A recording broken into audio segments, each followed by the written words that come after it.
Hi hello ಎಲ್ಲರಿಗೂ ನಮಸ್ಕಾರ. ನಾನು ಶೋಭಾ.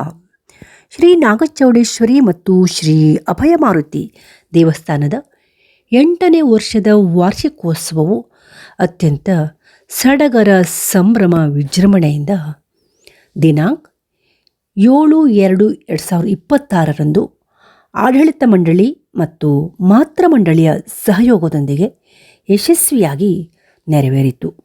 ಈ ಶುಭ ಸಂದರ್ಭದಲ್ಲಿ ಆರೋಗ್ಯ ಹಂದರ ಫಿಸಿಯೋಥೆರಪಿ ಸಂವಾದ ಕಾರ್ಯಕ್ರಮವೂ ಕೂಡ ನಡೆಯಿತು. ಸಂವಾದ ನಡೆಸಿಕೊಡುವವರು ಡಾಕ್ಟರ್ ಗೀತಾ ಹೆಗಡೆಯವರು ಮತ್ತು ಅತಿಥಿ ವೈದ್ಯರು ಡಾಕ್ಟರ್ ಅಕ್ಷಯ್ ಹೆಗಡೆ ಇವರು. ಎಲ್ಲರಿಗೂ ಸುಲಭವಾಗಿ ಅರ್ಥವಾಗುವಂತೆ ಮನಮುಟ್ಟುವಂತೆ ಕಾರ್ಯಕ್ರಮವನ್ನು ನಡೆಸಿಕೊಟ್ಟರು. ಈ ಕಾರ್ಯಕ್ರಮವು ದೇವಸ್ಥಾನದ ಆವರಣದಲ್ಲಿ ನೆರವೇರಿತು. ತುಂಬ ಉಪಯುಕ್ತವಾದ ಎಲ್ಲರಿಗೂ ಬೇಕಾಗುವಂತಹ ಮಾಹಿತಿಯನ್ನು ಒಳಗೊಂಡಂತಹ ಈ ವಿಡಿಯೋವನ್ನು ಇಲ್ಲಿ ಶೇರ್ ಮಾಡಿದ್ದೀನಿ. ನೀವು ನೋಡಿ, ಹಾಗೆ ಫ್ಯಾಮಿಲಿ ಆ್ಯಂಡ್ ಫ್ರೆಂಡ್ಸ್ ಜೊತೆ ಶೇರ್ ಕೂಡ ಮಾಡಿ. ಆರೋಗ್ಯ ಹಂದರ ಎಂದು ಒಂದು ವಾಟ್ಸಪ್ ಗ್ರೂಪ್ ಅನ್ನ ನಿರ್ಮಿಸಿ ಪ್ರತಿಯೊಬ್ಬರಿಗೂ ಆರೋಗ್ಯದ ಬಗ್ಗೆ ಮಾಹಿತಿಯನ್ನ ನೀಡುತ್ತಿರುವಂತಹ ಇವರಿಗೆ ಸ್ವಾಗತವನ್ನ ಬಯಸ್ತಾ ಇದ್ದೇನೆ.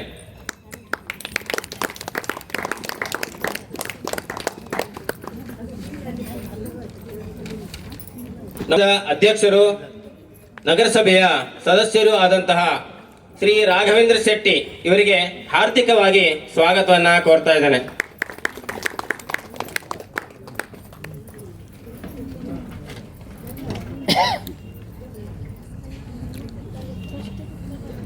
ಬಂದಂತಹ ಅತಿಥಿಗಳ ಕಿರು ಪರಿಚಯವನ್ನ ಮಾಡಿಕೊಡ್ತೇನೆ.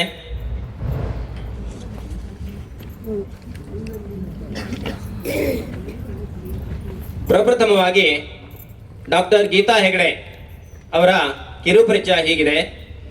ಡಾಕ್ಟರ್ ಗೀತಾ ಹೆಗಡೆ ಇವರು ಮೂಲತಃ ಸಿದ್ದಾಪುರ ತಾಲೂಕಿನ ಹೆಗ್ಗರಣಿಯವರಾಗಿದ್ದು ಕಳೆದ 32 ವರ್ಷಗಳಿಂದ ವಿವೇಕಾನಂದ ನಗರದ ನಿವಾಸಿಗಳಾಗಿದ್ದಾರೆ. ಹುಬ್ಬಳ್ಳಿಯ ಆಯುರ್ವೇದ ಮಹಾವಿದ್ಯಾಲಯದಲ್ಲಿ 1994ರಲ್ಲಿ ಉನ್ನತ ಶ್ರೇಣಿಯಲ್ಲಿ ಆಯುರ್ವೇದ ಪದವಿಯನ್ನು ಪಡೆದು ಜೊತೆಗೆ ಸಿದ್ಧ ಸಮಾಧಿ ಯೋಗ ಮತ್ತು ಭಾವ ಸಮಾಧಿ ಯೋಗಗಳ ತರಬೇತಿಯನ್ನು ಪಡೆದಿರುತ್ತಾರೆ. ಸಂಸ್ಕೃತ ಪ್ರಥಮ ಹಾಗೂ ಕಾವ್ಯ ಪರೀಕ್ಷೆಗಳಲ್ಲಿ ಪ್ರಥಮ ಶ್ರೇಣಿಯಲ್ಲಿ ತೇರ್ಗಡೆಯಾಗಿದ್ದು ಪ್ರಾಚೀನ ಆರೋಗ್ಯ ಸಂಬಂಧಿತ ನಿರಂತರ ಅಧ್ಯಯನ ಮಾಡುತ್ತಿದ್ದಾರೆ. ಪ್ರಸ್ತುತ ಸಾಮಾಜಿಕ ಪರಿಸ್ಥಿತಿಯಲ್ಲಿ ಕೇವಲ ಔಷಧಗಳಷ್ಟೇ ಅಲ್ಲದೆ ಎಲ್ಲ ರೀತಿಯಿಂದ ಆರೋಗ್ಯದ ಜಾಗೃತಿಯಾಗಬೇಕು ಎಂಬ ಧ್ಯೇಯ ಇಟ್ಟುಕೊಂಡಿದ್ದಾರೆ. ಜ್ಯೋತಿಷ್ಯ ಶಾಸ್ತ್ರ ಕೂಡ ಒಬ್ಬ ವ್ಯಕ್ತಿಯ ಆರೋಗ್ಯ ಕಾಪಾಡುವಲ್ಲಿ ಮಹತ್ವದ ಪಾತ್ರ ನಿರ್ವಹಿಸುವ ಕಾರಣ ಚಿಕಿತ್ಸೆಯಲ್ಲಿ ಧಾರ್ಮಿಕ ಮತ್ತು ಜ್ಯೋತಿಷ್ಯದ ಸಲಹೆಗಳನ್ನು ಅಳವಡಿಸಿದ್ದಾರೆ. ಆರೋಗ್ಯದ ಜ್ಯೋತಿಷ್ಯದ ಉನ್ನತ ಅಧ್ಯಯನ ಮಾಡುತ್ತಿದ್ದಾರೆ. ಆರೋಗ್ಯ ಮಾಹಿತಿಗಳು ಎಲ್ಲರಿಗೂ ಸುಲಭವಾಗಿ ತಲುಪಬೇಕು ಎಂಬ ಕಾರಣದಿಂದ ಆರೋಗ್ಯ ಹಂದರ ಎಂಬ ವಾಟ್ಸಪ್ ಗ್ರೂಪ್ ಮೂಲಕ ಪ್ರಯತ್ನಿಸುತ್ತಿದ್ದಾರೆ. ಇವರ ಈ ಪ್ರಯತ್ನಕ್ಕೆ ಪ್ರತಿಫಲ ದೊರೆಯಲಿ ಎಂದು ಆಶಿಸುತ್ತೇವೆ. ಹರಿ ಓಂ.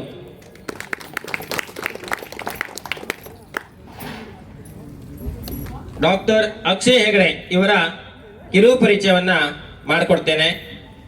ಡಾಕ್ಟರ್ ಅಕ್ಷಯ್ ಹೆಗಡೆ ಇವರು ನಮ್ಮ ಶಿರಸಿಯ ಹೆಮ್ಮೆಯ ನಿವಾಸಿಯಾಗಿದ್ದು KHB ಶಾಲೆಯಲ್ಲಿ ತಮ್ಮ ಪ್ರಾಥಮಿಕ ಶಿಕ್ಷಣ ಪಡೆದವರು ಎಂದು ಹೇಳಲು ಅತ್ಯಂತ ಸಂತೋಷವೆನಿಸುತ್ತದೆ.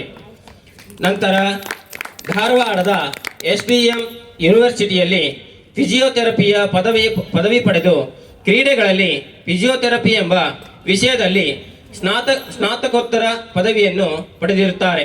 ದೇಶ ವಿದೇಶಗಳಲ್ಲಿ ಭಾರೀ ಬೇಡಿಕೆ ಹೊಂದಿರುವ ಕ್ರೀಡಾ ಫಿಸಿಯೋಥೆರಪಿಯ ಉನ್ನತ ಪದವಿ ಹೊಂದಿದವರಾದರೂ ಕೂಡ ಸ್ವತಃ ತಮ್ಮ ಊರಿನಲ್ಲಿಯೇ ಕ್ಲಿನಿಕ್ ಆರಂಭಿಸಿದ್ದು ಅವರಿಗೆ ತಮ್ಮೂರ ಬಗ್ಗೆ ಇರುವ ಅಭಿಮಾನವನ್ನು ತೋರಿಸುತ್ತದೆ. ಶಿರಸಿಯ ಹಳೆ ಬಸ್ ಸ್ಟ್ಯಾಂಡ್ ಸಮೀಪ ಶಿವಾಜಿ ಚೌಕದಲ್ಲಿ ಇದೀಗ 1 ವರ್ಷದಿಂದ ತತ್ವ ಫಿಸಿಯೋಥೆರಪಿ ಕ್ಲಿನಿಕ್ ಅನ್ನು ಆರಂಭಿಸಿದ್ದಾರೆ.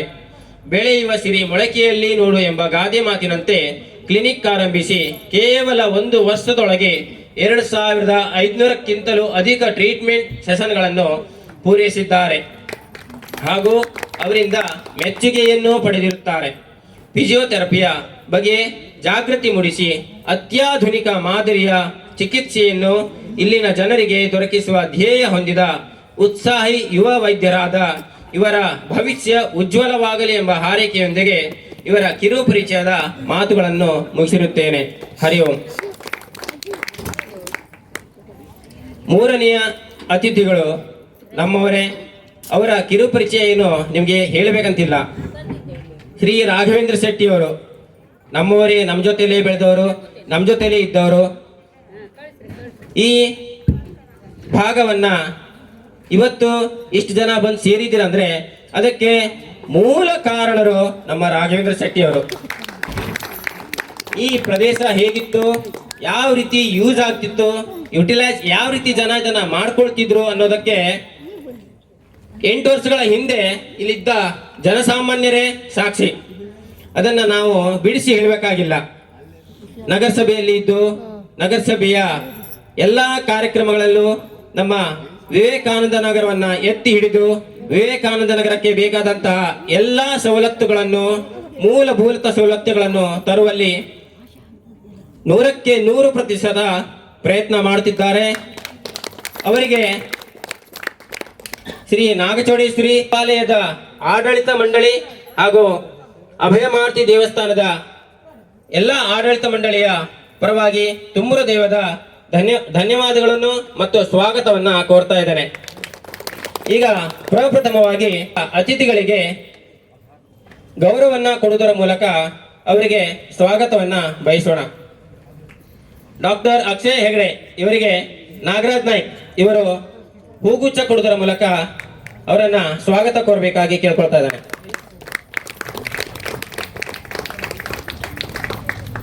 ಧನ್ಯವಾದಗಳು. ನಮ್ಮ ಆರೋಗ್ಯ ಹಂದರದ ಶ್ರೀ ಗೀತಾ ಹೆಗಡೆ BAMS ಇವರಿಗೆ ಸಂಗೀತಾ ಶೆಟ್ಟಿ ಇವರು ಹೂಗುಚ್ಛ ಕೊಡುವುದರ ಮೂಲಕ ಸ್ವಾಗತವನ್ನ ಕೋರಬೇಕಾಗಿ ಕೇಳ್ಕೊಳ್ತಾ ಇದ್ದಾನೆ.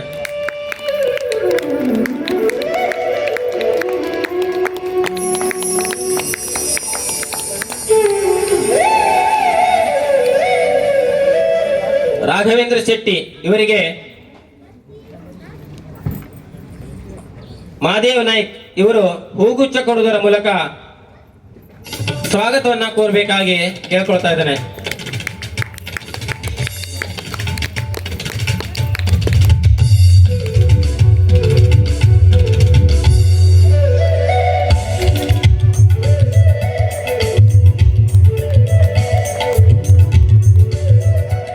ಧನ್ಯವಾದಗಳು. ಈಗ ಗೀತಾ ಹೆಗಡೆ ಇವರಿಂದ ಪ್ರಾಸ್ತಾವಿಕ ನುಡಿ, ಫಿಸಿಯೋಥೆರಪಿಯ ಬಗ್ಗೆ 2 ಪ್ರಾಸ್ತಾವಿಕ ನುಡಿಗಳನ್ನ ಮಾತಾಡಬೇಕಂತೇಳಿ ಗೀತಾ ಹೆಗಡೆ ಇವರಲ್ಲಿ ಕೇಳ್ಕೊಳ್ತಾ ಇದ್ದಾನೆ.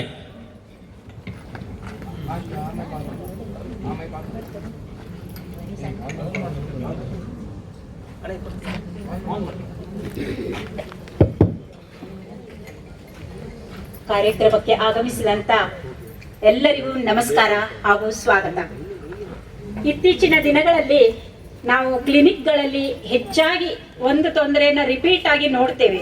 ಏನಂದ್ರೆ ನೋವುಗಳ ಚಿಕಿತ್ಸೆಗಾಗಿ ಬರುವಂತ ಜನರೇ ಜಾಸ್ತಿ.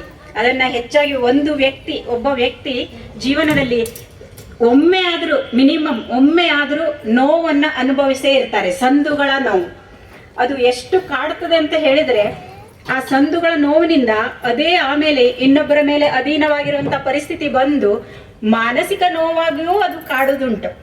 ಹಾಗಾಗಿ ಅದಕ್ಕೆ ನಾವು ಟ್ಯಾಬ್ಲೆಟ್ ಅಂದ್ರೆ ಮಾತ್ರೆಗಳ ಮೇಲೆ ಬಹಳ ದಿನ ನಾವು ಅವಲಂಬಿಸಿರ್ಲಿಕ್ಕಂತೂ ಆಗೋದೇ ಇಲ್ಲ. ಹಾಗೂ ಇಂಜೆಕ್ಷನ್ನು ಮಾತ್ರೆಗಳೆಲ್ಲ ತುಂಬಾ ಟೆಂಪರವರಿ, ತಾತ್ಕಾಲಿಕವಾಗಿರೋದ್ರಿಂದ ಅದಕ್ಕೆ ಪರ್ಯಾಯವಾದಂತ ಒಂದು ಮಾರ್ಗವನ್ನು ಕಂಡುಹಿಡ್ಕೊಳ್ಬೇಕಾದದ್ದು ತೀರಾ ಅವಶ್ಯವಾಗಿದೆ. ಅಂತ ಒಂದು ನಿಟ್ಟಿನಲ್ಲಿ ಫಿಸಿಯೋಥೆರಪಿ ಇದು ಮಾತ್ರೆ ಇಂಜೆಕ್ಷನ್ ರಹಿತ ಚಿಕಿತ್ಸೆ ಆಗಿದ್ದು, ಅದು ನಮಗೆ ಎಷ್ಟರ ಮಟ್ಟಿಗೆ ಈ ನೋವುಗಳಿಗೆ ಅನುಕೂಲ ಆಗ್ತದೆ ಅನ್ನೋದನ್ನ ತಿಳ್ಕೊಳ್ಳೋದು ತುಂಬಾ ಅನಿವಾರ್ಯ ಮತ್ತೆ ಅಗತ್ಯ ಇದೆ. ಹಾಗಾಗಿ ಅದರ ಒಂದು ಫಿಸಿಯೋಥೆರಪಿಯ ಸ್ಪೆಷಲಿಸ್ಟ್ ಆದಂತ ಡಾಕ್ಟರ್ ಅಕ್ಷಯ್ ಹೆಗಡೆ ಅವರನ್ನ ನಾವು ಇವತ್ತಿನ ಕಾರ್ಯಕ್ರಮಕ್ಕೆ ಅತಿಥಿ ವೈದ್ಯರಾಗಿ ಆಹ್ವಾನಿಸಿದ್ದೇವೆ. ಅವರಿಂದ ನಾವೀಗ ಅನೇಕ ಮಾಹಿತಿಗಳನ್ನ ತಿಳಿದುಕೊಳ್ಳೋಣ. ಧನ್ಯವಾದಗಳು.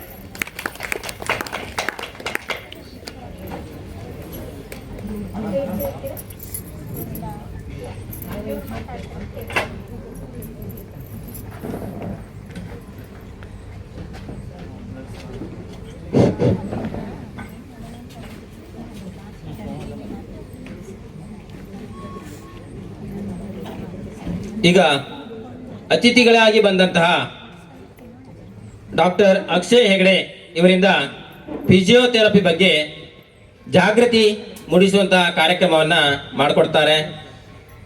ಅವ್ರದ್ದೆಲ್ಲ ಮಾತು ಸಂವಾದಗಳನ್ನೆಲ್ಲ ಆಲಿಸ್ಕೊಂಡು ನಮ್ದೇನಾದರೂ ಕ್ವೆಶ್ಚನ್ ಇದ್ರೆ, ನಮ್ಗೇನಾದರೂ ಡೌಟ್ಗಳನ್ನಿದ್ರೆ ಅವ್ರ ಹತ್ರ ಕೇಳ್ಕೊಂಡು ಅದರ ಸೊಲ್ಯೂಷನ್ಗಳನ್ನು ನಾವು ಪಡಿಬಹುದು. ಡಾಕ್ಟರ್ ಅಕ್ಷಯ್ ಹೆಗಡೆ ಅವರಿಗೆ ವೇದಿಕೆಯನ್ನು ಬಿಟ್ಕೊಡ್ತಾ ಇದ್ದೇನೆ.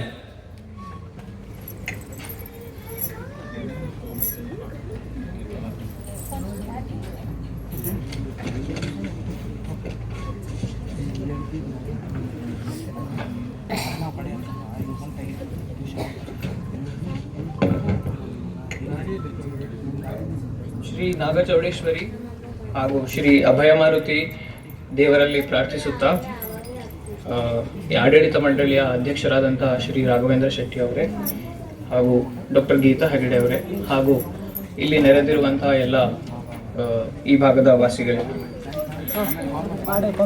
ಇವತ್ತು ಆಕ್ಚುಲಿ ಗೀತಾ ಮೇಡಮ್ ನನಗೆ ಅಪ್ರೋಚ್ ಮಾಡಿದ್ರು, ಈಗ ಒಂದು ಕಾರ್ಯಕ್ರಮ ಮಾಡ್ತಾ ಇದ್ದೀವಿ, ಸ್ವಲ್ಪ ಫಿಸಿಯೋಥೆರಪಿ ಬಗ್ಗೆ ಅವೇರ್ನೆಸ್ ಕ್ರಿಯೇಟ್ ಮಾಡೋಕ್ಕೆ ಏನಾದರೂ ಬಂದು ಮಾತಾಡೋಕ್ಕಾಗುತ್ತೆ ಅಂತ.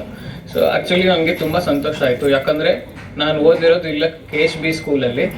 ಸೊ ಅದಕ್ಕೆ ಇದೇ ಭಾಗದ ಜನರಿಗೆ ಒಂದು ಫಿಸಿಯೋಥೆರಪಿ ಬಗ್ಗೆ ಅವೇರ್ನೆಸ್ ಕ್ರಿಯೇಟ್ ಮಾಡೋಣ, ಒಂದು ನಾಲೆಜ್ ಸ್ವಲ್ಪ ಆದರೂ. ಫಿಸಿಯೋಥೆರಪಿ ಏನು ಅಂದರೆ ಸ್ವಲ್ಪ ಸಿರ್ಸಿ ಕಡೆ ಎಲ್ಲ ಸ್ವಲ್ಪ ಕಡಿಮೆ ಅವೇರ್ನೆಸ್ ಇದೆ, ಗೊತ್ತಿಲ್ಲ ಅಷ್ಟು ಜನರಿಗೆ ಫಿಸಿಯೋಥೆರಪಿ ಅಂತ.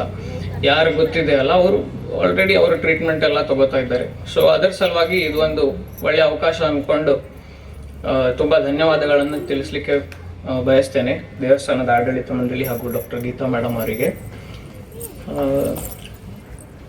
ನೋವು ಅನ್ನೋದು ಒಂದು 6 ತಿಂಗಳಲ್ಲಿ ಒಂದು ಕ್ವಶನ್ ನಿಮಗೆ, ಈ ಕಳೆದ 6 ತಿಂಗಳ ಅಥವಾ 1 ವರ್ಷದಲ್ಲಿ ಇಲ್ಲಿ ಬಂದಿರುವಂಥವ್ರಿಗೆ ನಿಮಗೆ ಅಟ್ಲೀಸ್ಟ್ 50%, 50% ಜನರಿಗೆ ಒಂದಲ್ಲ ಒಂದು ನೋವು ಬಂದೇ ಇರುತ್ತೆ. ಕಳೆದ 1 ವರ್ಷದಿಂದ ಒಂದ್ಸಲ ಆದ್ರೂ ಬಂದಿರುತ್ತೆ, ಬರೋದು ಹೋಗೋದು, ಅಥವಾ ಇನ್ನೂ ಇರ್ಬೋದು 1 ವರ್ಷದಿಂದ. ಸ್ವಲ್ಪ ಅದು ವಯಸ್ಸಾದ್ಮೇಲೆ ನೋವಿನ ಪ್ರಮಾಣ ಅದು ಬರೋದು ಜಾಸ್ತಿ ಆಗ್ತಾ ಹೋಗುತ್ತೆ. ಅದು ಕಾಮನ್ ಆಗಿ ಎಲ್ಲರಿಗೂ ಗೊತ್ತಿರುವಂತ ವಿಚಾರ. ಸೊ ನೀವೆಲ್ಲ ಏನು ಅನ್ಕೊಂಡಿರ್ತೀರಾ, ನೋವು ಬಂದಿದ ತಕ್ಷಣ ಈ ವಯಸ್ಸಾಯ್ತು, ಇದು ನೋವು ಕಾಮನ್, ಇದು ಬರೋದೆ, ಇದು ತೊಂದರೆ ಬರೋದೆ, ಇದು ಇದ್ದಿದ್ದೆ, ನಾವು ಅನುಭವಿಸ್ಬೇಕು, ಏನು ತೊಂದರೆ ಇಲ್ಲ. ಸ್ವಲ್ಪ ಹೆಚ್ಚಾದ್ರೆ ಆಮೇಲೆ ಹತ್ರ ಇರೋ ಡಾಕ್ಟರ್ ಹತ್ರ, ಇನ್ನೂ ಒಂದ್ ಸ್ವಲ್ಪ ಹೆಚ್ಚಾದ್ರೆ ದೊಡ್ಡ ಸ್ಪೆಷಲಿಸ್ಟ್ ಹತ್ರ, ಈ ತರ ಎಲ್ಲ ಹೋಗೋದು ಬರೋದು ಇದೆಲ್ಲ ಆಗ್ತಾ ಇರುತ್ತೆ. ಸೊ ಹಾಗಾದ್ರೆ ವಯಸ್ಸಾದ್ಮೇಲೆ ನೋವು ಎಲ್ಲರಿಗೂ ಬಂದೇ ಬರುತ್ತಾ?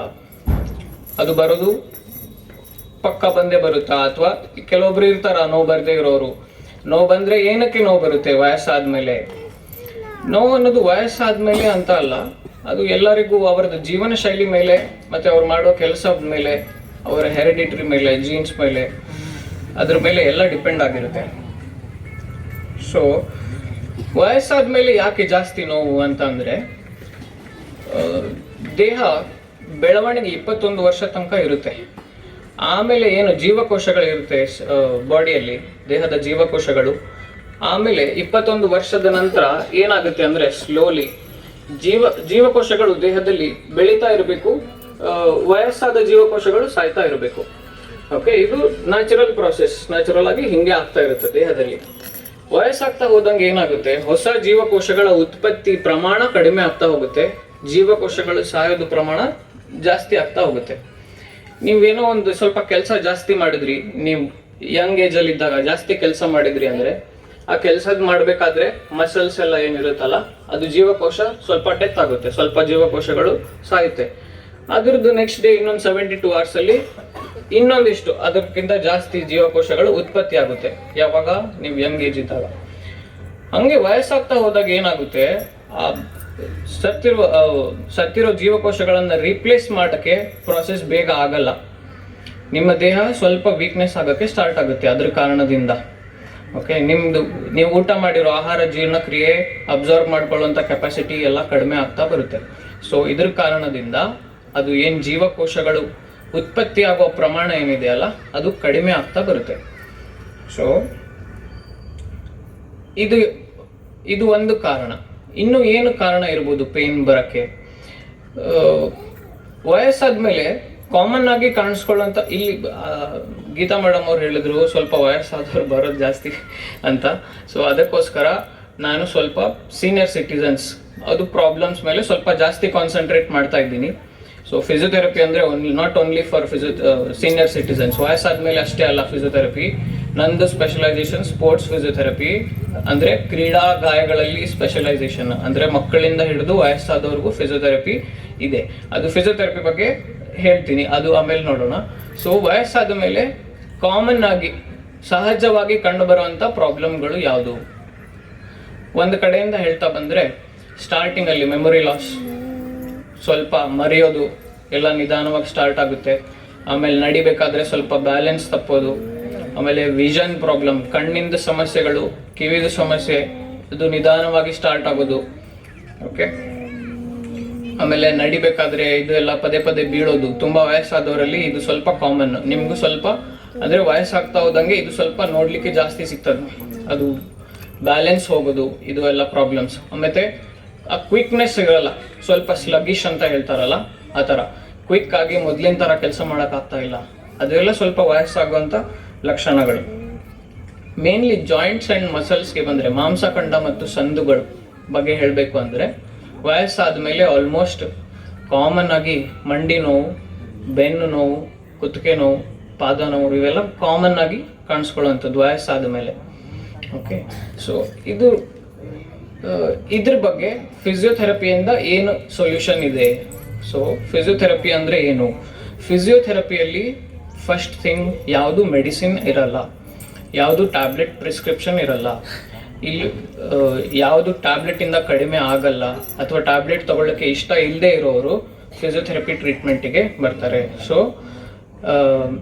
ಇದು ಒಂದು ನೂತನ ವಿಧಾನ ಚಿಕಿತ್ಸೆದು. ಇದು ಮಾಡರ್ನ್ ಮೆಡಿಸಿನ್ ಅಲ್ಲೇ ಬರುತ್ತೆ. ಆಧುನಿಕ ಚಿಕಿತ್ಸಾ ಶೈಲಿಯ ಒಳಗೇನೆ ಒಂದು ಬ್ರಾಂಚ್ ಫಿಸಿಯೋಥೆರಪಿ. ಸೊ ಫಿಸಿಯೋಥೆರಪಿಸ್ಟ್ ಆಗಿ ನಾನು ಯಾವುದು ಟ್ಯಾಬ್ಲೆಟ್ ಪ್ರಿಸ್ಕ್ರೈಬ್ ಮಾಡಲ್ಲ. ಸೊ ಯಾವುದೂ ಒಂದು ಮಾತ್ರೆ ಇಲ್ಲದೆ ವ್ಯಾಯಾಮ ಮತ್ತು ಇತರ ವಿಧಾನಗಳಿಂದ ನಿಮ್ಮ ನೋವನ್ನ ನಿವಾರಣೆ ಮಾಡುವಂತ ಒಂದು ವಿಧಾನ ಫಿಸಿಯೋಥೆರಪಿ. ಓಕೆ. ಸೊ ಫಿಸಿಯೋಥೆರಪಿಯಲ್ಲಿ ಯಾವ್ದ್ಯಾವ್ದು ಕಂಡೀಷನ್ಗೆ ಟ್ರೀಟ್ ಮಾಡ್ಬೋದು. ನಿಮಗೆ ಯಾವ್ದ್ಯಾವ್ದು ತೊಂದರೆ ಇದ್ರೆ ನೀವು ಫಿಸಿಯೋಥೆರಪಿಸ್ಟ್ನ ಕನ್ಸಲ್ಟ್ ಮಾಡಬೇಕು. ಓಕೆ. ಸೊ ಒಂದು ಹೊಟ್ಟೆ ನೋವು ಬಂತು, ಜ್ವರ ಬಂತು, ಇದು ಫಿಸಿಯೋಥೆರಪಿ ಸ್ಪೆಷಲೈಸೇಷನ್ ಅಲ್ಲ. ಓಕೆ. ಜ್ವರ ಬಂದರೆ ಅದಕ್ಕೆ ಎಲ್ಲ ಬೇರೆ ಡಾಕ್ಟರ್ಸ್ ಇದ್ದಾರೆ. ಫಿಸಿಯೋಥೆರಪಿ ಬಗ್ಗೆ ಏನು, ಯಾವಾಗ ಫಿಸಿಯೋಥೆರಪಿಸ್ಟ್ ಹತ್ರ ಬರಬೇಕು? ಎಲುಬು ಮತ್ತು ಮೂಳೆ ತೊಂದರೆ ಇದ್ದಾಗ, ಜಾಯಿಂಟ್ ತೊಂದರೆ ಇದ್ದಾಗ, ಬ್ಯಾಕ್ ಪೇನ್, ಶೋಲ್ಡರ್ ಪೇನ್ ಆ ಥರ. ಓಕೆ. ಪಾದ ನೋವು, ಬೆನ್ನು ನೋವು, ಚೇರಿಂದ ಎದ್ದೇಳಕ್ಕೆ ಆಗ್ತಾ ಇಲ್ಲ, ಕೆಳಗಡೆ ಕುತ್ಕೊಳ್ಳೋಕ್ಕೆ ಆಗ್ತಾ ಇಲ್ಲ, ಮೆಟ್ಲು ಹತ್ತಕ್ಕೆ ಆಗ್ತಾ ಇಲ್ಲ, ಈ ಥರ ಎಲ್ಲ ಕಂಪ್ಲೇಂಟ್ಸ್ ಅಲ್ಲಿ ಯೂಶಲಿ ಬರ್ತಾರೆ. ಭುಜವನ್ನ ಎತ್ತಕ್ಕೆ ಆಗ್ತಾ ಇಲ್ಲ, ಭುಜ ನೋವು, ಈ ಮಾತೆಯರು ಕೆಲಸ ಮಾಡಬೇಕಾದ್ರೆ ಮೊಣಕೈ ತುಂಬಾ ನೋವು, ಇದೆಲ್ಲ ತುಂಬಾ ಕಂಪ್ಲೇಂಟ್ಸ್ ಬರುತ್ತೆ. ಇದೆಲ್ಲ ಫಿಸಿಯೋಥೆರಪಿ ಅಂಡರ್ ಬರುವಂಥದ್ದು. ಓಕೆ. ಫಿಸಿಯೋಥೆರಪಿ ಅದು ಕೋರ್ಸ್ ಬಗ್ಗೆನೂ ಹೇಳಬೇಕು ಅಂತಂದ್ರೆ, ಇನ್ ಕೇಸ್ ನಿಮ್ಮಲ್ಲಿ ಯಾರಿಗಾದ್ರೂ ಓದಿಸ್ಬೇಕು ಅಂತಿದ್ರೆ, ಫಿಸಿಯೋಥೆರಪಿ ಆಫ್ಟರ್ ಸೆಕೆಂಡ್ PUC ಆದ್ಮೇಲೆ ಸೇಮ್ ಹೆಂಗೆ MBBS ಇರುತ್ತೋ ಹಂಗೆ ಬ್ಯಾಚುಲರ್ ಆಫ್ ಫಿಸಿಯೋಥೆರಪಿ ಅಂತ ಇರುತ್ತೆ. ಅದು 5 ವರ್ಷದ ಕೋರ್ಸು. ಅದಕ್ಕೆ ಇವಾಗ ನೀಟ್ ಬರಿಬೇಕು. ನೀಟ್ ಬರೋದು 5 ವರ್ಷ ಬ್ಯಾಚುಲರ್ಸ್ ಮಾಡಿ ಆಮೇಲೆ 2 ವರ್ಷ ಮಾಸ್ಟರ್ಸ್ ಇರುತ್ತೆ. ಓಕೆ. ಸೊ ಮಾಸ್ಟರ್ಸ್ ಅಲ್ಲಿ ಸ್ಪೆಷಲೈಸೇಷನ್ ಇರುತ್ತೆ. ಸೊ ಫಿಸಿಯೋಥೆರಪಿಯಲ್ಲಿ ಯಾವ್ದ್ಯಾವ್ದು ಬ್ರಾಂಚಸ್ ಇದೆ ಅಂತ, ಫಿಸಿಯೋಥೆರಪಿಯಲ್ಲಿ 5 ರಿಂದ 6 ಬ್ರಾಂಚಸ್ ಇದೆ. ಒಂದು ಎಲುಬು ಮತ್ತು ಮೂಳೆದು, ಆಮೇಲೆ 2ನೇದು ಸ್ಪೋರ್ಟ್ಸ್ ಕ್ರೀಡೆಗೆ ಅದು ಒಂದು ಸಪ್ರೇಟ್ ಇದೆ.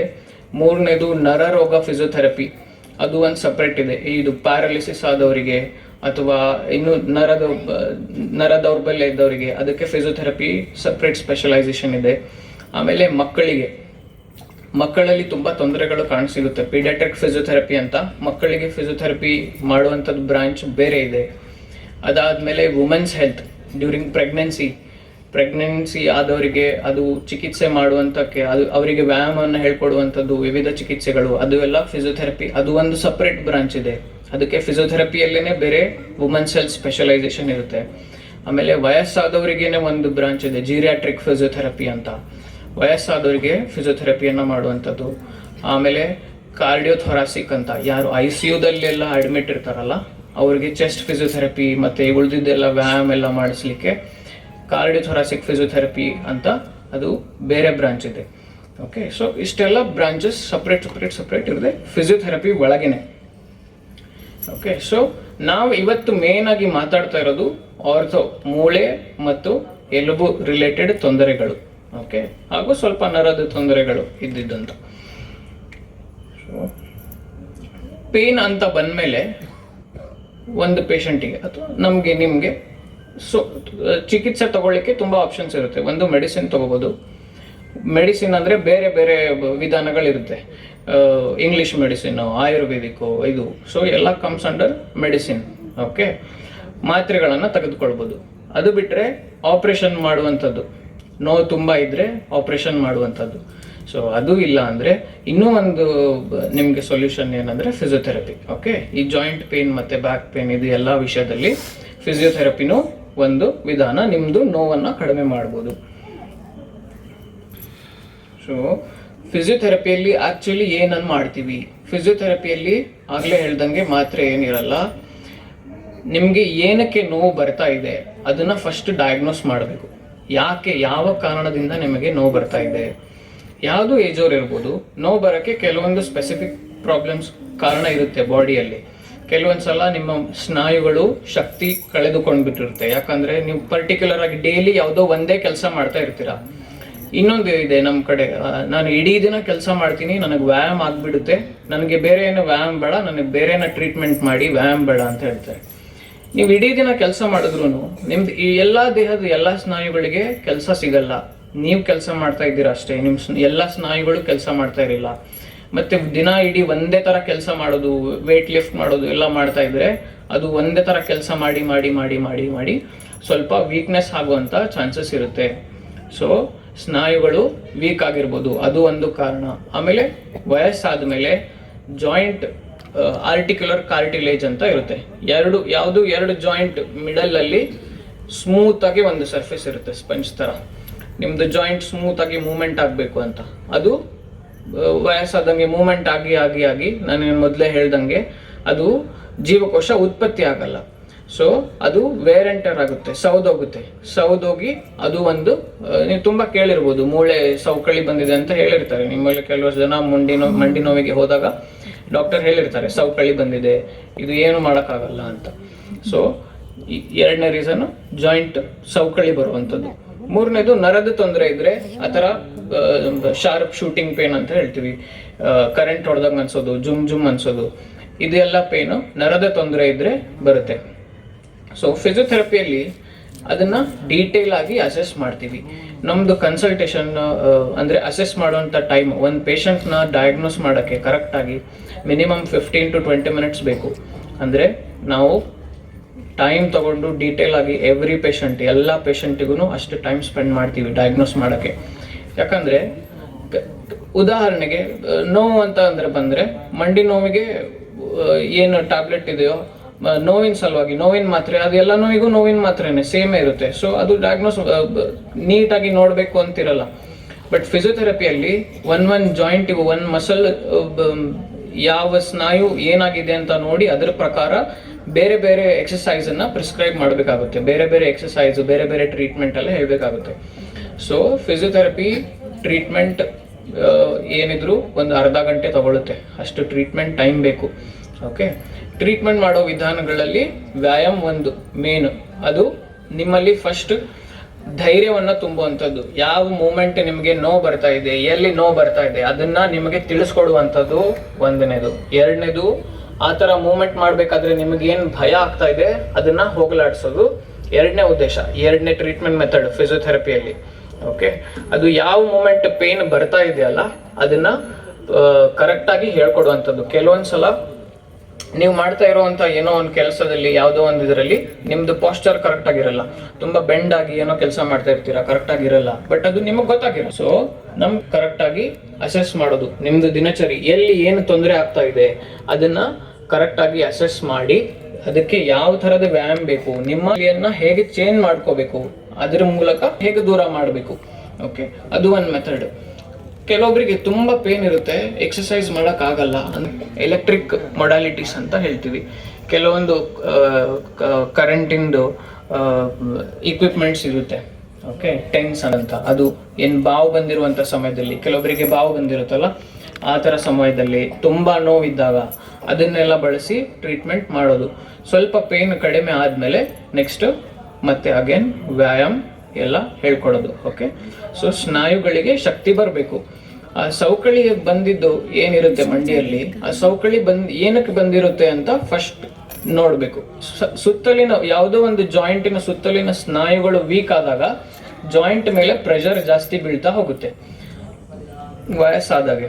ಸೊ ಸುತ್ತಲಿನ ಯಾವುದೋ ಒಂದು ಸಂದಿನ ಸುತ್ತಲಿನ ಸ್ನಾಯುಗಳ ಶಕ್ತಿಯನ್ನ ಇನ್ಕ್ರೀಸ್ ಮಾಡಿದಾಗ ಆ ಜಾಯಿಂಟ್ ಮೇಲಿನ ಪ್ರೆಷರ್ ಕಡಿಮೆ ಆಗ್ತಾ ಹೋಗುತ್ತೆ. ಓಕೆ, ಸೊ ಇನ್ನು ಕೆಲವೊಂದ್ಸಲ ನಿಮ್ಗೆ ಡೌಟ್ ಬರ್ಬೋದು, ಆಲ್ರೆಡಿ ನನಗೆ ನೋವಿದೆ ಮತ್ತೆ ಹೇಗೆ ವ್ಯಾಯಾಮ ಮಾಡಲಿಕ್ಕೆ ಸಾಧ್ಯ ಅಂತ. ನನಗೆ ಪೇಷಂಟ್ಸ್ ಕೇಳ್ತಾರೆ ತುಂಬ, ನನಗೆ ವ್ಯಾಯಾಮ ಏನು ಬೇಡ, ಬೇರೆ ಟ್ರೀಟ್ಮೆಂಟ್ ಮಾಡಿ ಅಂತ. ಯಾಕೆ? ಅವ್ರಿಗೆ ಆಲ್ರೆಡಿ ಪೇನ್ ಇರುತ್ತೆ. ಸೊ ಅಂಥ ಟೈಮಲ್ಲಿ ವ್ಯಾಯಾಮ ಅಂದರೆ ಏನೋ ತುಂಬ ಸಿಕ್ಕಾಪಟ್ಟೆ ಹೈ ಇಂಟೆನ್ಸಿಟಿ ಬೆವರು ಬರೋ ಥರ ಜಾಗಿಂಗ್, ಜಂಪಿಂಗ್ ಈ ಥರ ವ್ಯಾಯಾಮ ಅಲ್ಲ. ಸಿಂಪಲ್ ಆಗಿ ನಿಮ್ದು ಏನು ನೋವಿದೆ ಅಲ್ಲ, ನಿಮಗೆ ಯಾವ ನೋವಿದೆ ಅದ್ರ ತಕ್ಕ ಹಾಗೆ ಸಿಂಪಲ್ ಆಗಿರುವಂಥ ಕೆಲವೊಂದು ವ್ಯಾಯಾಮಗಳು ಸ್ಟಾರ್ಟಿಂಗಲ್ಲಿ ನೋವು ಕಡಿಮೆ ಆಗೋ ತನಕ ಸಿಂಪಲ್ ಆಗಿ ಬೆಡ್ಡಲ್ಲಿ ಮಲ್ಕೊಂಡೇ ಮಾಡುವಂಥದ್ದು ಅಂಥ ವ್ಯಾಯಾಮಗಳನ್ನು ಫಸ್ಟಿಗೆ ಹೇಳ್ಕೊಡ್ತೀವಿ. ಓಕೆ, ಸೊ ಸ್ವಲ್ಪ ನೋವು ಕಡಿಮೆ ಆಗ್ತಾ ಇದೆ, ಬೆಟರ್ ಆಗ್ತಾ ಇದೆ ಅಂದಮೇಲೆ ಸ್ಲೋಲಿ ಗ್ರ್ಯಾಜುವಲಿ ಪ್ರೋಗ್ರೆಸ್ ಮಾಡಬೇಕು. ಓಕೆ, ಸೊ ಆ ಥರ ಮಾಡೋದ್ರಿಂದ ನಿಮಗೆ ಪರ್ಮನೆಂಟ್ ಸೊಲ್ಯೂಷನ್ ಬರುತ್ತೆ. ಫಿಸಿಯೋಥೆರಪಿ ಆ ವ್ಯಾಯಾಮನ ನೀವು ಆಮೇಲೆ ಮನೆಯಲ್ಲಿ ಕಂಟಿನ್ಯೂ ಮಾಡ್ತಾ ಹೋಗಬೇಕು. ಪೇನ್ ಕಿಲ್ಲರ್ ಮಾತ್ರೆಯನ್ನು ತಗೊಳ್ಳೋದ್ರಿಂದ ಏನಾಗುತ್ತೆ ಅಂದರೆ ಅದು ಟೆಂಪರರಿ ಸೊಲ್ಯೂಷನ್. ಅಲ್ಲಿ ಬೆಂಕಿ ಬಿದ್ದಿರುತ್ತೆ, ಬಟ್ ಬ್ರೈನಿಗೆ ಗೊತ್ತಾಗದೇ ಇರೋ ಥರ ಅಂತ ಮಾಡುತ್ತೆ ಪೇನ್ ಕಿಲ್ಲರ್. ಓಕೆ, ಸೊ ಅದು ಹೆಂಗೆ ಅಂದರೆ, ಇವಾಗ ಗಾಡಿ ಪಂಕ್ಚರ್ ಆಗಿದೆ, ಪಂಕ್ಚರ್ ಕಟ್ಸೋದ್ ಬದಲು ಏರ್ ಹಾಕೋದು, ಸ್ವಲ್ಪ ದೂರ ಓಡಿಸೋದು ಮತ್ತೆ ಏರ್ ಹಾಕೋದು, ಸ್ವಲ್ಪ ದೂರ ಓಡಿಸೋದು ಮತ್ತೆ ಏರ್ ಹಾಕೋದು, ಆ ಥರ ಪೇನ್ ಕಿಲ್ಲರ್ ತಗೊಂಡ್ರೆ ಅದರಲ್ಲಿ ಪರ್ಮನೆಂಟ್ ಸೊಲ್ಯೂಷನ್ ಸಿಗಲ್ಲ. ಓಕೆ, ಸೊ ವ್ಯಾಯಾಮವನ್ನು ರೆಗ್ಯುಲರ್ ಆಗಿ ಮಾಡ್ತಾ ಇದ್ರೆ, ಏನು ಕರೆಕ್ಟಾಗಿ ಹೇಳ್ಕೊಟ್ಟಿರ್ತೀವಲ್ಲ ಅದನ್ನ ಮಾಡ್ತಾ ಇದ್ರೆ ಆ ಸಮಸ್ಯೆಗೆ ಪರ್ಮನೆಂಟ್ ಆಗಿ ಇದು ಸಿಗುತ್ತೆ, ಪರಿಹಾರ ಸಿಗುತ್ತೆ. Okay, so this is brief, ಅಂದರೆ ಸಂಕ್ಷಿಪ್ತವಾಗಿ ಫಿಸಿಯೋಥೆರಪಿ ಬಗ್ಗೆ. ಸೊ ಅದರಲ್ಲಿ ತುಂಬ ಮೆಥಡ್ಸ್ ಇರುತ್ತೆ ಫಿಸಿಯೋಥೆರಪಿಯಲ್ಲೂ. ಒಂದು ವ್ಯಾಯಾಮ ಆಯಿತು, ಎಲೆಕ್ಟ್ರಿಕ್ ಮೊಡಾಲಿಟಿ ಆಯಿತು, ಆಮೇಲೆ ಮ್ಯಾನ್ಯುಪ್ಯುಲೇಷನ್ ಅಂತ ಕೆಲವೊಂದು ಜಾಯಿಂಟನ್ನು ಮೂವ್ಮೆಂಟ್ ಮಾಡಿ ಫ್ರೀ ಮಾಡುವಂಥದ್ದು ಮ್ಯಾನ್ಯುಪ್ಯುಲೇಷನ್ ಆಯಿತು. ಆಮೇಲೆ ಡಿಕಂಪ್ರೆಷನ್ ಅಂತ, in case of disc bulge ಎಲ್ಲ ಆಗಿರುತ್ತಲ್ಲ, ಸಯಾಟಿಕಾ ಅಂತ ಕೇಳಿರ್ತೀರ, ಕಾಲಿಗೆ ಜುಮ್ ಅಂತ ಎಲ್ಲ ನೋವು ಬರ್ತಾ ಇರುತ್ತೆ, ಅದರ ಸಲುವಾಗಿ ಡಿಕಂಪ್ರೆಷನ್ ಥೆರಪಿ ಅಂತ. ಓಕೆ, ಈ ಥರ ತುಂಬ ಮೆಥಡ್ಸ್ ಇರುತ್ತೆ. ಇನ್ನೊಂದು ಸ್ವಲ್ಪ ಔಟ್ ಆಫ್ ದ ಕಾಂಟೆಕ್ಸ್ಟ್ ಹೇಳಬೇಕು ಅಂದರೆ, ಈ ಭಾಗದ ಸ್ವಲ್ಪ ಇಲ್ಲಿ ಜನರಿಗೆ ಸ್ವಲ್ಪ ಅವೇರ್ನೆಸ್ ಕಡಿಮೆ, ಯಾವ ಪ್ರಾಬ್ಲಮ್ಗೆ ಯಾವ ಡಾಕ್ಟರ್ನ ಕನ್ಸಲ್ಟ್ ಮಾಡಬೇಕು ಅಂತ. ಸೊ ಒಂದು ರೆಗ್ಯುಲರ್ ಡಾಕ್ಟರ್ಗೆ ಎಲ್ಲ ಪ್ರಾಬ್ಲಮಿಗೂ ಅವ್ರಿಗೆ ಕನ್ಸಲ್ಟ್ ಮಾಡ್ತಾ ಇರ್ತೀರ. ಇನ್ ದ ಇನಿಷಿಯಲ್ ಸ್ಟೇಜ್ ಸಮಸ್ಯೆ ಸಣ್ಣದಿದ್ದಾಗ ಓಕೆ ನಡೆಯುತ್ತೆ. ಸೊ ಯಾವ ಪ್ರಾಬ್ಲಮಿಗೆ ಯಾವ ಡಾಕ್ಟರ್ಗೆ ಕನ್ಸಲ್ಟ್ ಮಾಡಬೇಕು ಅನ್ನೋದು ನಿಮಗೆ ಐಡಿಯಾ ಇರಬೇಕು. ಓಕೆ, ಸೊ ತಲೆ ರಿಲೇಟೆಡ್ ಸಮಸ್ಯೆ ಇದ್ದರೆ ನ್ಯೂರಾಲಜಿಸ್ಟ್, ನರರೋಗ ತಜ್ಞರಿಗೆ ತೋರಿಸ್ಬೇಕು. ಸಂಧಿ ನೋವು, ಸ್ನಾಯು ಸೆಳೆತ ಆ ಥರದ್ದೆಲ್ಲ ಇದ್ದರೆ ಒಂದು ಎಲುಬು ಮೂಳೆ ತಜ್ಞರಿಗೆ ತೋರಿಸ್ಬೇಕು, ಇಲ್ಲ ಫಿಸಿಯೋಥೆರಪಿಸ್ಟಿಗೆ ತೋರಿಸ್ಬೇಕು. ಹೊಟ್ಟೆ ಭಾಗದ ನೋವಿದ್ರೆ ಅದನ್ನು ಜನರಲ್ ಮೆಡಿಸಿನ್ ಇಲ್ಲ ಜನರಲ್ ಸರ್ಜರಿ, ಶಸ್ತ್ರಚಿಕಿತ್ಸೆಗಳು ಇರ್ತಾರಲ್ಲ ಅವರಿಗೆ ತೋರಿಸ್ಬೇಕು. ಕಿಡ್ನಿ ಇದು ರಿಲೇಟೆಡ್ ಮೂತ್ರ ಸಮಸ್ಯೆ ಇದ್ದರೆ ಯೂರಾಲಜಿಸ್ಟ್ ಅಂತ ಇರ್ತಾರೆ, ಮೂತ್ರ ರೋಗ ತಜ್ಞರು, ಅವರಿಗೆ ತೋರಿಸ್ಬೇಕು. ಓಕೆ, ಈ ಥರದ್ದು ಸಿಮಿಲರ್ ಅಂದರೆ ಸ್ವಲ್ಪ ಐಡಿಯಾ ಇರಬೇಕು ನಿಮಗೆ ಯಾವ ಪ್ರಾಬ್ಲಮಿಗೆ ಯಾವ ಡಾಕ್ಟರ್ಗೆ ಕನ್ಸಲ್ಟ್ ಮಾಡಬೇಕು ಅಂತ. ನಿಮ್ಮದು ಏನೋ ಒಂದು ಪ್ರಾಬ್ಲಮ್ ಇದೆ, ಬೇರೆ ಡಾಕ್ಟರ್ಗೆ ಕನ್ಸಲ್ಟ್ ಮಾಡಿದ್ರಿ, ನಿಮಗೆ ಅದು ಒಂದು ಸರಿಯಾದ ಪರಿಹಾರ ಸಿಗದೆ ಹೋಗ್ಬೋದು. ಓಕೆ, ಸ್ವಲ್ಪ ಅರ್ಲಿ ಡಯಾಗ್ನೋಸಿಸ್ ಆಗಬೇಕು ಕರೆಕ್ಟಾಗಿ. ನಿಮ್ಗೆ ಏನೋ ಒಂದು ನೋವು ಬರ್ತಾ ಇದೆ, ಅದನ್ನು ಇನ್ನೊಂದು ಯಾವ ನೋವಿಗೆ ನೀವು ಡಾಕ್ಟರ್ ಹತ್ರ ಇಮಿಡಿಯೇಟ್ಲಿ ತೋರಿಸ್ಬೇಕು, ಯಾವ ನೋವಿಗೆ ಸ್ವಲ್ಪ ವೇಟ್ ಮಾಡ್ಬೋದು, ಮನೆ ಔಷಧಿ ಅದು ಇದು ಮಾಡ್ಬೋದು ಅಂತ. ನಿಮ್ಗೆ ಇನ್ ಕೇಸ್ ಯಾವುದೋ ಒಂದು ಬಂತು, ಜಾಯಿಂಟ್ ಪೇನ್ ಜೊತೆಗೆ ನೋವಿನ ಜೊತೆಗೆ ಬಾವು ಇದೆ, ತುಂಬ ಬಾವಿನ ಜೊತೆಗೆ ನಿಮಗೆ ಜ್ವರ ಬರ್ತಾ ಇದೆ, ಆ ಬಾವು ಬಂದಿರೋ ಜಾಗ ರೆಡ್ ಆಗಿದೆ, ಕೆಮ್ಮು ಆ ಥರ ಎಲ್ಲ ಆಗಿದ್ರೆ, ಜ್ವರ ಬರ್ತಾ ಇದೆ, ಸುಸ್ತಾಗ್ತಾ ಇದೆ, ಮೈ ಬಿಸಿ ಬಿಸಿ ಆಗ್ತಾ ಇದೆ ಅಂದರೆ ಎಲ್ಲ ಇಮ್ಮಿಡಿಯೇಟ್ ಆಗಿ ತೋರಿಸ್ಬೇಕು, ಯಾವುದೋ ಜಾಯಿಂಟ್ ಪೇನ್ ಇರಲಿ. ಓಕೆ, ಆ ಥರ ಏನಿಲ್ಲ. ಸ್ವಲ್ಪ ನೋವಿದೆ, ಏನೋ ವಜ್ಜೆ ಎತ್ತಿದಾಗೆಲ್ಲ ನೋವು ಬರ್ತಾ ಇದೆ, ನೀವು ಸ್ವಲ್ಪ ರೆಸ್ಟ್ ಮಾಡಿ, ಈ ಥರ ಎಲ್ಲ ಮಾಡಿ ಟ್ರೈ ಮಾಡ್ಬೋದು. ಇನ್ನೂ ಹೋಗ್ತಾ ಇಲ್ಲ ಅಂದರೆ you can consult a doctor. ಎರಡನೇದು, ಆದಷ್ಟು ಬೇಗ ತೋರಿಸ್ಬೇಕು. ನೀವು ಅದು ಎಷ್ಟು ಡಿಲೇ ಮಾಡ್ತಿರಲ್ಲ, ಉದಾಹರಣೆಗೆ ಮಂಡಿ ಸವೆತ, ಅದು ವಯಸ್ಸಾದ್ಮೇಲೆ ಬರುತ್ತೆ, ಸ್ವಲ್ಪ ದಿನ ಹೋಗುತ್ತೆ, ಇರ್ಲಿ ಬಿಡು ನೋಡೋಣ, ಟ್ರೈ ಮಾಡೋಣ, ಸ್ವಲ್ಪ ದಿನ ಈ ಔಷಧಿ ಮಾಡೋಣ, ಅದು ಔಷಧಿ ಮಾಡೋಣ ಅಂತ ಮನೆಯಲ್ಲೇ ಇಗ್ನೋರ್ ಮಾಡ್ತಾ ಇರ್ತೀರಾ, ಅಲಕ್ಷ್ಯ ಮಾಡ್ತಾ ಇರ್ತೀರಾ. ಅದು ನೀವು ಅಲಕ್ಷ್ಯ ಮಾಡಿದ ಹಾಗೆ ಟ್ರೀಟ್ಮೆಂಟ್ ಡ್ಯೂರೇಷನ್ ಜಾಸ್ತಿ ಆಗ್ತಾ ಹೋಗುತ್ತೆ. ಟ್ರೀಟ್ಮೆಂಟ್ ನಿಮ್ಮ ಬಾಡಿ ಆಕ್ಸೆಪ್ಟ್ ಮಾಡೋಕ್ಕೆ ತುಂಬ ಟೈಮ್ ತಗೊಳುತ್ತೆ, ಕಡಿಮೆ ಮಾಡೋದು ಕಷ್ಟ ಆಗುತ್ತೆ. ಆಮೇಲೆ ಅದು ಹಾಗೆ ಒಂದು ಡಿಸಬಿಲಿಟಿ ಆಗಿಬಿಡುತ್ತೆ. ಅಂದರೆ ನಿಮಗೆ ಕಾಲು ಊರಕ್ಕೆ ಆಗಲ್ಲ, ನಡೆಯೋಕ್ಕೆ ಆಗಲ್ಲ, ಈ ಥರ ಎಲ್ಲ ಆಗೋದು ಸ್ಟಾರ್ಟ್ ಆಗುತ್ತೆ. ಸೊ ಆದಷ್ಟು ಬೇಗ ನೀವು ಡಾಕ್ಟರ್ನ ಕನ್ಸಲ್ಟ್ ಮಾಡಬೇಕು. ಕೆಲವೊಂದು ಸ್ಪೆಷಲಿ ವಯಸ್ಸಾದ ಮೇಲೆ, ಓಕೆ, ಅರ್ಲಿ ಡಯಾಗ್ನೋಸಿಸ್ ಮಾಡಬೇಕು. ಸೊ ಫಿಸಿಯೋಥೆರಪಿಯಲ್ಲಿ ಬಂದರೆ ಚಿಕಿತ್ಸೆ ಎಷ್ಟು ಅವಧಿ ಎಷ್ಟು? ಚಿಕಿತ್ಸೆಗೆ anywhere between 15 minutes to 1 hour, 15 ನಿಮಿಷದಿಂದ 1 ತಾಸು ತನಕನೂ ಫಿಸಿಯೋಥೆರಪಿ ಟ್ರೀಟ್ಮೆಂಟ್ ಆಗುತ್ತೆ.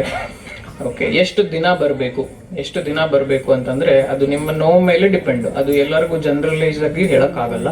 ಕೆಲವೊಬ್ಬರಿಗೆ 1 ದಿನದ ಟ್ರೀಟ್ಮೆಂಟ್ ಸಾಕು. ಎಕ್ಸಸೈಸ್ ಹೇಳಿದರೆ ಅವ್ರ ಮನೇಲಿ ಕಂಟಿನ್ಯೂ ಮಾಡಿದರೆ ಕಡಿಮೆ ಆಗುತ್ತೆ.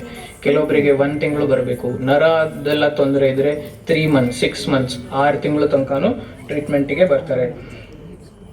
ಓಕೆ, ಆಮೇಲೆ ಇನ್ನೂ ಒಂದಿದೆ, ವಯಸ್ಸಾದ ಮೇಲೆ ಆದಷ್ಟು ನಾನು ರೆಸ್ಟ್ ಮಾಡಬೇಕು, ಕೆಳಗಡೆ ಕುತ್ಕೋಬಾರ್ದು, ಜಾಸ್ತಿ ವಾಕಿಂಗ್ ಮಾಡಬಾರ್ದು, ನನ್ನ ಮಂಡಿ ನೋವು ಬರುತ್ತೆ, ಈ ಥರ ಎಲ್ಲ ಸ್ವಲ್ಪ ಭಯ ಇರುತ್ತೆ. ಯಾರಿಗೆ ಇನ್ನೂ ನೋವು ಸ್ಟಾರ್ಟ್ ಆಗಿರಲ್ಲ ಅವರಿಗೆ ಹೇಳ್ತಾ ಇರೋದು. ಆ ಥರ ನೀವು ಯಾವಾಗ ಅದನ್ನ ಮೂವ್ಮೆಂಟನ್ನು ರಿಸ್ಟ್ರಿಕ್ಟ್ ಮಾಡಕ್ಕೆ ಸ್ಟಾರ್ಟ್ ಮಾಡ್ತೀರಾ, ನಾನು ಕೆಳಗಡೆ ಕುತ್ಕೊಳ್ಳಲ್ಲ, ಮೇಲ್ಗಡೆನೆ ಕುತ್ಕೋತೀನಿ, ಆ ಥರ ಎಲ್ಲ ಮಾಡಕ್ಕೆ ಸ್ಟಾರ್ಟ್ ಮಾಡ್ತೀರಲ್ಲ, ಅವಾಗ ಪ್ರಾಬ್ಲಮ್ಸ್ ಇನ್ನೂ ಜಾಸ್ತಿ ಆಗ್ತಾ ಹೋಗುತ್ತೆ. ಓಕೆ, ಯಾವುದು ಸಂಧಿ ಇದೆ ಅದು ಚಲನ ಪ್ರಿಯ. ಅಂದರೆ ಯಾವುದು ಜಾಯಿಂಟಲ್ಲಿ ಚಲನೆ ಆಗ್ತಾ ಇರಬೇಕು, ಪೂರ್ತಿ ಚಲನೆ ಆಗ್ತಾ ಇರಬೇಕು, ಅಂದರೆ ಮಾತ್ರ ಅದು ಜಾಯಿಂಟ್ ಹೆಲ್ದಿ ಆಗಿರುತ್ತೆ. ಯಾವ ಜಾಯಿಂಟನ್ನು ನೀವು ಮೂವ್ಮೆಂಟನ್ನು ಕಡಿಮೆ ಮಾಡ್ತೀರಲ್ಲ, ರಿಸ್ಟ್ರಿಕ್ಟ್ ಮಾಡ್ತೀರಲ್ಲ, ಅವಾಗ ಪ್ರಾಬ್ಲಮ್ಸ್ಗಳು ಸ್ಟಾರ್ಟ್ ಆಗುತ್ತೆ. ಜಾಯಿಂಟ್ ಒಳಗಡೆ ಸೈನೋವಿಯಲ್ ಫ್ಲೂಯಿಡ್ ಅಂತ ಇರುತ್ತೆ. ಈ ಜನರಲ್ ಆಗಿ ಆಯಿಲ್ ಇದೆ, ಆಯಿಲ್ ಕಡಿಮೆ ಆಗುತ್ತೆ, ಈ ಥರ ಎಲ್ಲ ಹೇಳ್ತಾರಲ್ಲ. ಒಂದು ಲಿಕ್ವಿಡ್ ಇರುತ್ತೆ, ಆ ಲಿಕ್ವಿಡು ಜಾಯಿಂಟ್ ಒಳಗಡೆ ಎಲ್ಲ ಸರ್ಕ್ಯುಲೇಟ್ ಆಗಬೇಕು ಅಂದರೆ ಜಾಯಿಂಟಿನ ರೇಂಜ್ ಆಫ್ ಮೋಷನ್ ಅಂತ ಹೇಳ್ತೀವಿ, ಪೂರ್ತಿ ರೇಂಜ್ ಆಗಬೇಕು ಕೆಲಸ, ಅಂದರೆ ಮಾತ್ರ ಅದು ಕರೆಕ್ಟಾಗಿರುತ್ತೆ. ನೀವು ತುಂಬ ದಿನ ತನಕ ಯಾವುದೋ ಒಂದು ಜಾಯಿಂಟನ್ನು ಯೂಸ್ ಮಾಡಿಲ್ಲ, ಕೈಯನ್ನು ಪೂರ್ತಿ ಮೇಲೆತ್ತೋದು ಮಾಡಿಲ್ಲ, ಈ ಥರ ಎಲ್ಲ ಮಾಡ್ತಾ ಇದ್ರೆ ಅದು ಜಾಯಿಂಟ್ ಸ್ಲೋಲಿ ಸವಕಳಿ ಬರೋಕ್ಕೆ ಸ್ಟಾರ್ಟ್ ಆಗುತ್ತೆ. ಯಾಕಂದರೆ ಆ ಒಂದು ಆಯಿಲ್ ಕಂಟೆಂಟ್ ಏನಿರುತ್ತಲ್ಲ, ಸೈನೋವಿಯಲ್ ಫ್ಲೂಯಿಡ್, ಅದು ಕೆಲವೊಂದು ಭಾಗಕ್ಕೆ ರೀಚ್ ಆಗಲ್ಲ. ಅದೇ ಒಂದು ಅದರಿಂದನೇ ಜಾಯಿಂಟ್ ಶಕ್ತಿಯನ್ನು ತಗೊಳ್ತಾ ಇರುತ್ತೆ ಸೆಲ್ಸ್. ಓಕೆ, ಸೊ ನೀವು ಯಾರಿಗೆ ನೋವಿಲ್ಲ ಅವರು ಈಗ ಏನು ಕೆಲಸ ಮಾಡ್ತಾ ಇದ್ದೀರಲ್ಲ ಅದನ್ನೆಲ್ಲ ಕಂಟಿನ್ಯೂ ಮಾಡಬೇಕು. ಅದು ಯಾವುದು ಭಯ ಪಟ್ಕೊಳ್ಳುವಂಥ ವಿಚಾರ ಇಲ್ಲ. ನೀವು ಕೆಳಗಡೆ ಕೂತ್ಕೊಳ್ಳೋದಾಯ್ತು, ವಾಕಿಂಗ್ ಮಾಡೋದಾಯ್ತು, ಎಲ್ಲನೂ ಮಾಡಬೇಕು. ನೀವು ಎಷ್ಟು ಚಲನೆಯಲ್ಲಿ ಇರ್ತೀರಿ, ಎಷ್ಟು ವ್ಯಾಯಾಮನ ಮಾಡ್ತೀರಿ, ಎಷ್ಟು ಆಕ್ಟಿವ್ ಆಗಿರ್ತೀರಿ, ಅಷ್ಟು ಚೆನ್ನಾಗಿರುತ್ತೆ ನಿಮ್ಮ ದೇಹ, ನಿಮ್ಮದು ಸ್ನಾಯು, ನಿಮ್ಮ ಜಾಯಿಂಟ್ ಎಲ್ಲ. Okay, so movement is medicine ಅಂತ. ನೀವು ಚಲನೆ ಮಾಡ್ತಾ ಇದ್ರೆ ಅದೇ ಒಂದು ಮೆಡಿಸಿನ್. ಅದರಿಂದನೇ ನಿಮ್ಮದು ಪ್ರಾಬ್ಲಮ್ ಏನಿದೆ ಅಲ್ಲ ಅದು ಆದಷ್ಟು ಕಡಿಮೆ ಆಗುತ್ತೆ. ಸೊ ವಯಸ್ಸಾದ್ಮೇಲೆ ಇದು ನೋವು ಬರೋದು ಅದು ಒಂದೇ ಪ್ರಾಬ್ಲಮ್ ಅಲ್ಲ, ಅದು ಹಾಗೆ ಹೋಗ್ತಾ ಇದ್ರೆ ಮೇನ್ ಭಯ ಏನು? ಡಿಪೆಂಡೆನ್ಸಿ. ನನ್ನ ಕೆಲಸ ನಾನೇ ಮಾಡ್ಕೊಳ್ಳೋಕೆ ಸಾಧ್ಯ ಆಗಬೇಕು. ಓಕೆ, ಅದು ಮೇನ್ ಗೋಲ್ ಆಗಿಬಿಡುತ್ತೆ. ಅದು ಮೇನ್ ಗೋಲ್ ಆಗಬೇಕು. ನೀವು ಯಾರ ಮೇಲೂ ಡಿಪೆಂಡೆಂಟ್ ಆಗಿರಬಾರ್ದು. ಅಂದರೆ ನಿಮ್ಮ ದೇಹದ ಕಾಳಜಿಯನ್ನು ನೀವೇ ತಗೋಬೇಕು. ಓಕೆ, ಸೊ ಎಲ್ಲ ಒಂದು ಕಾನ್ಸಂಟ್ರೇಟ್ ಮಾಡಿ ನಿಮ್ಮದು ಲೈಫ್ ಸ್ಟೈಲ್, ನಿಮ್ಮದು ಡಯಟ್ ಆಯಿತು, ಊಟ ಏನು ತಿಂತಿದ್ದೀರಾ, ಏನು ಮೂಮೆಂಟ್ ಮಾಡ್ತಾ ಇದ್ದೀರಾ, ಅದು ಎಲ್ಲನೂ ನೀವು ಮಾನಿಟರ್ ಮಾಡೋಕ್ಕೆ ಸ್ಟಾರ್ಟ್ ಮಾಡಬೇಕು. ಒಂದು ಏಜ್ ನಂತರ ಆಫ್ಟರ್ 45-50. ಓಕೆ, ಇಷ್ಟು ದಿನ ಮಾಡ್ತಾ ಇಲ್ಲ ಅಂದರೆ ಇನ್ಮೇಲಿಂದ ನೀವು ಮಾಡೋಕ್ಕೆ ಸ್ಟಾರ್ಟ್ ಮಾಡಬೇಕು. ಒಂದಿಷ್ಟು ಸಮಯವನ್ನು ನೀವು ಎಕ್ಸಸೈಸಿಗೆ ಅಂತ ಎತ್ತಿಡಬೇಕು, ವ್ಯಾಯಾಮವನ್ನು ಮಾಡಬೇಕು. ಆಮೇಲೆ ಯಾರು 50 ವರ್ಷ ದಾಟಿದ್ದೀರಾ ಅವರು ರೆಗ್ಯುಲರ್ ಆಗಿ ಇಯರ್ಲಿ ಒನ್ಸ್ ಹೆಲ್ತ್ ಚೆಕಪ್ ಮಾಡಿಸ್ಬೇಕು. ಓಕೆ, ಪ್ಯಾಕೇಜ್ ಅಂತ ಇರುತ್ತೆ, ಫುಲ್ ಬಾಡಿ ಚೆಕಪ್ ಅಂತ. ಅಂದರೆ ಅದರೊಳಗೆ ಮೇನ್ ಆಗಿರುವಂಥದ್ದು ಚೆಕಪ್ ಮಾಡ್ತಾರೆ. ECG ಆಯಿತು, ಹಾರ್ಟ್ ಆಯಿತು, ಲಂಗ್ಸ್ ಆಯಿತು, ಬೋನಿಂದ ಆಯಿತು, ಎಲ್ಲ ಚೆಕ್ ಮಾಡ್ತಾರೆ. ಸೊ ರೆಗ್ಯುಲರ್ ಆಗಿ ಚೆಕ್ ಮಾಡಿಸ್ತಾ ಇದ್ರೆ ಅದು ನಿಮಗೆ ಅರ್ಲಿ ಡಯಾಗ್ನೋಸಿಸ್ ಅಂದರೆ ಬೇಗ ಏನು ಪ್ರಾಬ್ಲಮ್ ಇದೆ ಅಂತ ಗೊತ್ತಾದರೆ ಬೇಗ ಚಿಕಿತ್ಸೆ ತಗೊಳ್ಳಿಕ್ಕೆ ಹೆಲ್ಪ್ ಆಗುತ್ತೆ. ಓಕೆ, ಸೊ ವಯಸ್ಸಾದ ಮೇಲೆ ನಿಮ್ಮನ್ನು ತಡೆ ಹಿಡಿಯುವಂಥದ್ದು ಏನು ನೋವಲ್ಲ, ನಿಮ್ಮಲ್ಲಿರುವಂಥ ಭಯ. ಓಕೆ, ಸೊ ಮೇನ್ಲಿ ಪೇನ್ ಇಷ್ಟೋ ತನಕ ನಾನು ಏನು ನೋವು ಜೀವಕೋಶದಿಂದ ಬರುತ್ತೆ, ಅದು ಸತ್ತೋಗುತ್ತೆ, ಇದು ಎಲ್ಲ ಹೇಳಿದ್ನಲ್ಲ, ಅದು ಒಂದು ಕಾರಣ. ಇನ್ನೂ ಹಲವಾರು ಕಾರಣ ಇರುತ್ತೆ. ಇನ್ನೊಂದು ಮೇನ್ ಕಾರಣ ಅಂದರೆ ಸೈಕಾಲಜಿಕಲ್ ಪೇನ್. ಅಂದರೆ ನಮಗೆ ಇನ್ನೊಂದಿದೆ, ಪೇನ್ ಈಸ್ ಬಯೋಸೈಕೋಸೋಷಿಯಲ್. ಓಕೆ, ಪೇನ್ ಅಂದರೆ ನಿಮ್ಮದು ಜಾಯಿಂಟಲ್ಲಿ ಪ್ರಾಬ್ಲಮ್ ಇದೆ, ಬಾಡಿಲಿ ಪ್ರಾಬ್ಲಮ್ ಇದೆ, ಅದು ಒಂದೇ ಕಾರಣದಿಂದ ಬರಲ್ಲ. ನಿಮ್ಮ ಮನಸ್ಥಿತಿ, ನಿಮ್ಮ ಸುತ್ತಲಿನ ಮನೆ ಸುತ್ತಲಿನ ಎನ್ವಿರಾನ್ಮೆಂಟ್, ನೀವೆಷ್ಟು ಸ್ಟ್ರೆಸ್ ತಗೋತೀರಾ ಅದು ಎಲ್ಲ ಡಿಪೆಂಡ್ ಆಗುತ್ತೆ. ಈಗ ಫಾರ್ ಎಕ್ಸಾಂಪಲ್ ಇಬ್ಬರಿದ್ದಾರೆ, ಸೇಮ್ ಏಜ್, ಇಬ್ಬರು 45 ವರ್ಷ ಅಂತ ಇಟ್ಕೊಳ್ಳಿ. 45 ವರ್ಷ ಗಂಡಸರು ಇಬ್ಬರಿಗೂ ಮಂಡಿ ನೋವು ಬರ್ತಾ ಇದೆ. ಒಬ್ಬನು ಚೆನ್ನಾಗಿ ಎಲ್ಲರ ಹತ್ರನು ಮಾತಾಡ್ತಾನೆ, ಚೆನ್ನಾಗಿದೆ, ಜಾಬ್ ಚೆನ್ನಾಗಿದೆ, ದುಡ್ಡೆಲ್ಲ ಚೆನ್ನಾಗಿದೆ, ಬ್ಯಾಡ್ಮಿಂಟನ್ ಆಡ್ತಾನೆ ಸಂಜೆ, ಅವನಿಗೆ ಮಂಡಿ ನೋವಿದೆ. ಓಕೆ, ಇದು ಒಂದು. ಇನ್ನೊಬ್ಬನಿದ್ದಾನೆ, ಅವನು ಮನೆಯಲ್ಲಿ ಹೆಂಡತಿ ಜೊತೆ ಜಗಳ ಆಗುತ್ತೆ. ಓಕೆ, ಅವನದು ಸಾಲ ಎಲ್ಲ ತುಂಬ ಇದೆ, ಕೆಲಸ ಕರೆಕ್ಟಾಗಿ ಸಿಗ್ತಾ ಇಲ್ಲ, ಅವನಿಗೂ ಮಂಡಿ ನೋವು ಬಂತು. ಓಕೆ, ಇಬ್ಬರದು ಬಾಡಿಯಲ್ಲಿ ಸೇಮ್ ಪ್ರಾಬ್ಲಮ್ ಇದ್ರೂ ಆ ಇನ್ನೊಬ್ಬನೇನಿದಾನಲ್ಲ ಅವನಿಗೆ ಪೇನ್ ಜಾಸ್ತಿ ಅನಿಸುತ್ತೆ. ಓಕೆ, ಇದು ಎಲ್ಲ ರಿಸರ್ಚ್ ಮಾಡಿ ಕಂಡುಹಿಡಿದಿರುವಂಥದ್ದು. ಅಂದರೆ ನಿಮ್ಮ ಸೈಕಲಾಜಿಕಲ್ ಏನು ಇರುತ್ತಲ್ಲ ಮನಸ್ಥಿತಿ, ಅದು ಮತ್ತೆ ನಿಮ್ಮ ಮನೆಯಲ್ಲಿನ ಪ್ರಾಬ್ಲಮ್ಸು ಎಲ್ಲನೂ ಡಿಪೆಂಡ್ ಆಗುತ್ತೆ. ನಿಮ್ಮ ನಿದ್ದೆ, ನೀವೆಷ್ಟು ಚೆನ್ನಾಗಿ ನಿದ್ದೆ ಬರ್ತಾ ಇದೆ, ನೀವೆಷ್ಟು ಚೆನ್ನಾಗಿ ನೀರು ಕುಡಿತಾ ಇದ್ದೀರಾ, ಎಷ್ಟು ಚೆನ್ನಾಗಿ ಲವಲವಿಕೆಯಿಂದ ಇರ್ತೀರಾ, ಅದು ಎಲ್ಲ ನಿಮ್ಮ ಪೇನನ್ನು ಡಿಸೈಡ್ ಮಾಡುತ್ತೆ. ನಿಮಗೆ ಎಷ್ಟು ಪೇನ್ ನಿಮಗೆ ಅನಿಸುತ್ತೆ ಅದನ್ನು ಡಿಸೈಡ್ ಮಾಡುತ್ತೆ. ನೀವು ಎಷ್ಟು ಸಂತೋಷದಿಂದ ಇರ್ತೀರಲ್ಲ ಅಷ್ಟು ಪೇನ್ ಕಡಿಮೆ. ನಿಮಗೆ ಟೆನ್ಷನ್ ಜಾಸ್ತಿ ಆದಾಗೆ ಪೇನ್ ಪ್ರಮಾಣ, ಬಾಡಿಯಲ್ಲಿ ಪ್ರಾಬ್ಲಮ್ ಸ್ವಲ್ಪನೇ ಇದ್ರೂ ನಿಮಗೆ ಪೇನ್ ಅನಿಸೋದು ತುಂಬ ಅನಿಸುತ್ತೆ. ಅದು ಹೇಗೆ ಅಂದರೆ ಈ ರಾತ್ರಿ ಹಗ್ಗ ತುಳಿದ್ರೂ ಹಾವು ತುಳ್ದಂಗೆ ಅನ್ಸುತ್ತು ಅಂತ ಹೇಳ್ತಾರಲ್ಲ, ಆ ಥರ. ಓಕೆ, ಸ್ವಲ್ಪನೇ ಪ್ರಾಬ್ಲಮ್ ಇದ್ರೂ ನಿಮಗೆ ನೋವು ಜಾಸ್ತಿ ಇದೆ, ನಿಮ್ಗೆ ಏನೋ ತೊಂದರೆ ಆಗ್ಬಿಟ್ಟಿದೆ ಅಂತ ಅನ್ಸಕ್ ಸ್ಟಾರ್ಟ್ ಆಗುತ್ತೆ. ಸೊ ಇನ್ನೊಂದು ಏನಂದ್ರೆ, ನೀವು ಯಾವಾಗಲೂ ಸಂತೋಷದಿಂದ ಲವಲವಿಕೆಯಿಂದ ಇರಬೇಕು. ಆದಷ್ಟು ಸ್ವಲ್ಪ ರಿಲ್ಯಾಕ್ಸೇಷನ್ ಅನ್ನ ಮಾಡಿ, ಪ್ರಾಣಾಯಾಮವನ್ನ ಮಾಡಿ, ಓಕೆ, ವ್ಯಾಯಾಮವನ್ನ ಮಾಡಿ. ಸೊ ಒಂದು ಹೆಲ್ದಿ ಲೈಫ್ ಸ್ಟೈಲ್ ಅನ್ನ ರೂಢಿಸ್ಕೊಳ್ಬೇಕು. ಓಕೆ, ಸೊ ಫಿಸಿಯೋಥೆರಪಿ ಬಗ್ಗೆ ಸ್ವಲ್ಪ ಆದರೂ ಐಡಿಯಾ ಬಂದಿದೆ ಅಂತ ನಾನು ಅನ್ಕೋತೀನಿ ಇಲ್ಲಿ ತನಕ. ಸೊ ಫಿಸಿಯೋಥೆರಪಿ ಇವಾಗ ಸಿರ್ಸಿಯಲ್ಲಿ ಎಕ್ಸ್ಕ್ಲೂಸಿವ್ ಅಂದರೆ ಓನ್ಲಿ ಫಿಸಿಯೋಥೆರಪಿ ಟ್ರೀಟ್ಮೆಂಟ್ ಸ್ಟಾರ್ಟ್ ಮಾಡಿ, ನಮ್ಮದು ಫಸ್ಟ್ ಕ್ಲಿನಿಕ್ ಶಿವಾಜಿ ಚೌಕಲ್ಲಿ ತತ್ವ ಫಿಸಿಯೋಥೆರಪಿ ಅಂತ ಇದೆ. ಸೊ ತುಂಬ ಜನ ಪೇಷಂಟ್ಸು ಬರ್ತಾರೆ, ನೀವು ಬಂದು ಉಪಯೋಗ ತಗೋಬೇಕು ಅಂತ ಹೇಳ್ತೀನಿ. ಸೊ ಇಲ್ಲಿ ತನಕ ನನಗೆ ಒಂದು ಇಲ್ಲಿ ಕಾರ್ಯಕ್ರಮಕ್ಕೆ ಮಾತನಾಡಲು ಅನುವು ಮಾಡಿಕೊಟ್ಟಂತಹ ದೇವಸ್ಥಾನದ ಆಡಳಿತ ಮಂಡಳಿಗೂ ಹಾಗೂ ಡಾಕ್ಟರ್ ಗೀತಾ ಮೇಡಮ್ ಹಾಗೂ ಎಲ್ಲ ವಿವೇಕಾನಂದ ನಗರ ನಿವಾಸಿಗಳಿಗೂ ತುಂಬ ಧನ್ಯವಾದಗಳನ್ನು ತಿಳಿಸ್ತೇನೆ. ಏನಾದರೂ ಡೌಟ್ ಇದ್ದರೆ ನೀವು ನನಗೆ ಕೇಳ್ಬೋದು ಇವಾಗ ಕ್ವಶನ್ಸ್.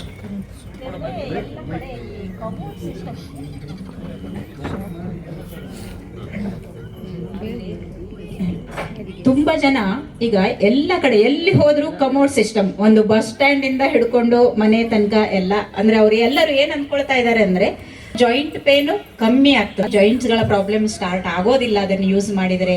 ಕಾನ್ಸೆಪ್ಟ್ ಎಲ್ಲರಲ್ಲಿ ಬೆಳೀತಾ ಇದೆ. ಅದು ಎಷ್ಟರ ಮಟ್ಟಿಗೆ ನಿಜಾನ ಅಥವಾ ಏನು ಅನ್ನೋದನ್ನ ಹೇಳಿ. ನಾನು ಮೊದಲೇ ಹೇಳ್ದಂಗೆ ನಿಮ್ಮ ಸಂದುಗಳು ಚಲನ ಪ್ರಿಯ, ಅದಕ್ಕೆ ಪೂರ್ತಿ ರೇಂಜ್ ಮೂವ್ಮೆಂಟ್ ಆಗ್ತಾ ಇದ್ರೆ ಬೆಟರ್. ಈಗ ಈ ಕ್ವಶನ್ ಅಲ್ಲಿ 2 ಇದಿದೆ.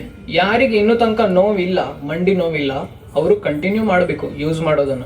ಯಾವ್ದನ್ನ ನಾರ್ಮಲ್ ಇಂಡಿಯನ್ ಟಾಯ್ಲೆಟ್ ಅಂತ ಹೇಳ್ತಾರಲ್ಲ ಅದನ್ನ. ಕಮೋಡಲ್ಲಿ ಯೂಸ್ ಮಾಡ್ತಾ ಇದ್ರೆ, ಕಮೋಡಲ್ಲಿ ಇದು ಮಾಡೋದು, ಊಟವನ್ನು ಚೇರ್ ಮೇಲೆ, ಹೋಗೋದು ಕಾರ್ ಮೇಲೆ, ಬೈಕ್ ಮೇಲೆ, ಆ ಮಂಡಿ ಏನಿದೆ ಅಲ್ಲ ಪೂರ್ತಿ ಮಡ್ಚೋದೇ ಇಲ್ಲ. ನೀವು ಕೆಳಗಡೆ ಕೂತ್ಕೊಂಡ್ರೆ ಪೂರ್ತಿ ಮಂಡಿ ಮೂವ್ಮೆಂಟ್ ಆಗುತ್ತೆ. ಆ ಜಾಯಿಂಟ್ ಒಳಗಿರುವಂತ ಏನ್ ಸೈನೋವೆಲ್ ಫ್ಲೂಯಿಡ್ ಇದೆಯಲ್ಲ ಅದು ಎಲ್ಲ ಕಡೆ ಸರ್ಕ್ಯುಲೇಟ್ ಆಗುತ್ತೆ. ಇನ್ ಕೇಸ್ ಕೆಲವೊಬ್ಬರಲ್ಲಿ ಪೇನ್ ಆಲ್ರೆಡಿ ತುಂಬಾ ಜಾಸ್ತಿ ಆಗ್ಬಿಟ್ಟಿರುತ್ತೆ, ಅದು ಇರ್ರಿವರ್ಸಿಬಲ್ ಕಂಡೀಷನ್ ಆಗ್ಬಿಟ್ಟಿರುತ್ತೆ. ತುಂಬಾ ಜಾಸ್ತಿ ಆದ್ರೆ ಪೇನ್ ಅನ್ನ ಕಡಿಮೆ ಮಾಡಕ್ ಆಗಲ್ಲ, ಅವರಿಗೆ ಕೆಳಗಡೆ ಕುತ್ಕೊಳಕ್ ಆಗಲ್ಲ, ಸೌಕಳಿ ಆಲ್ರೆಡಿ ಜಾಸ್ತಿ ಆಗ್ಬಿಟ್ಟಿರುತ್ತೆ, ನೋವು ತಡ್ಕೊಳಕ್ ಆಗಲ್ಲ. ಅಂತವ್ರು ಕಮೋಡ್ ಅನ್ನ ಯೂಸ್ ಮಾಡಬೇಕು. ಅವ್ರು ಮತ್ತೆ ಕೆಳಗಡೆ ಕುತ್ಕೋತೀನಿ ಅಂತ ಹೋದ್ರೆ ಅವಾಗ ನೋವು ಇನ್ನೂ ಜಾಸ್ತಿ ಆಗುತ್ತೆ. ಗೊತ್ತಾಗ್ತಿದ್ಯಾ? ಸೊ ನಿಮ್ಗೆ ನೋವು ಇಲ್ಲ ಅಂತಂದ್ರೆ ನೀವು ಎಲ್ಲಾ ಆಕ್ಟಿವಿಟಿನೂ ಮಾಡಬೇಕು. ನೋವು ಅಕಸ್ಮಾತ್ ನೋವಿದೆ ಜಾಸ್ತಿ ಇದೆ ಅವಾಗ ನೀವು ಈ ತರ ಕಮೋಡ್ ಚೇರ್ ಇದೆಲ್ಲ ಯೂಸ್ ಮಾಡಬೇಕು, ಕೆಳಗಡೆ ಕೂತ್ಕೊಳ್ಳೋದು ಮಾಡಬೇಕು. ಮತ್ತೆ ಯಾರಾದ್ರೂ ನೀವು ಕೇಳ್ತೀರಾ? ಇಲ್ಲಾಂದ್ರೆ ನಾನೇ ಒಂದು ಕ್ವಶನ್ ಕೇಳ್ತೇನೆ ನಿಮಗೆ. ಅಲ್ಲಿದೆ ನೋಡಿ.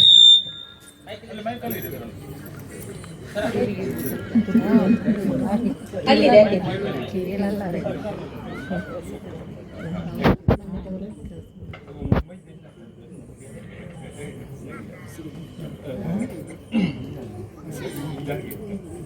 ಅಲ್ಲ ಇದು ಪಂಪು ಇನ್ನೀರು ಸೇರಿಸಿದ್ರಿಂದ ನಮ್ಮ ಮುಂಬೈ ಸಿಟ್ ಆಗಿದೆ. ಇನ್ನು ಟೆಂಪರ್ ಈಗ ಖಾಲಿ ಒಂದೇ ಚಾಲು ಉಂಟು. ಇಲ್ಲಿ ಪಂಪಿಗೆ ಪ್ರಶ್ನೆನ ಆಮೇಲೆ ಕೇಳೋಣ. ಎಲ್ಲರಿಗೂ ಹೆಲ್ಪ್ ಆಗುವಂಥದ್ದು ಇವಾಗ ಕೈ ಕೂಡ ನಡಕ್ತಾರೆ. ಓಕೆ, ನಾನು ಮಾತಾಡ್ತೇನೆ.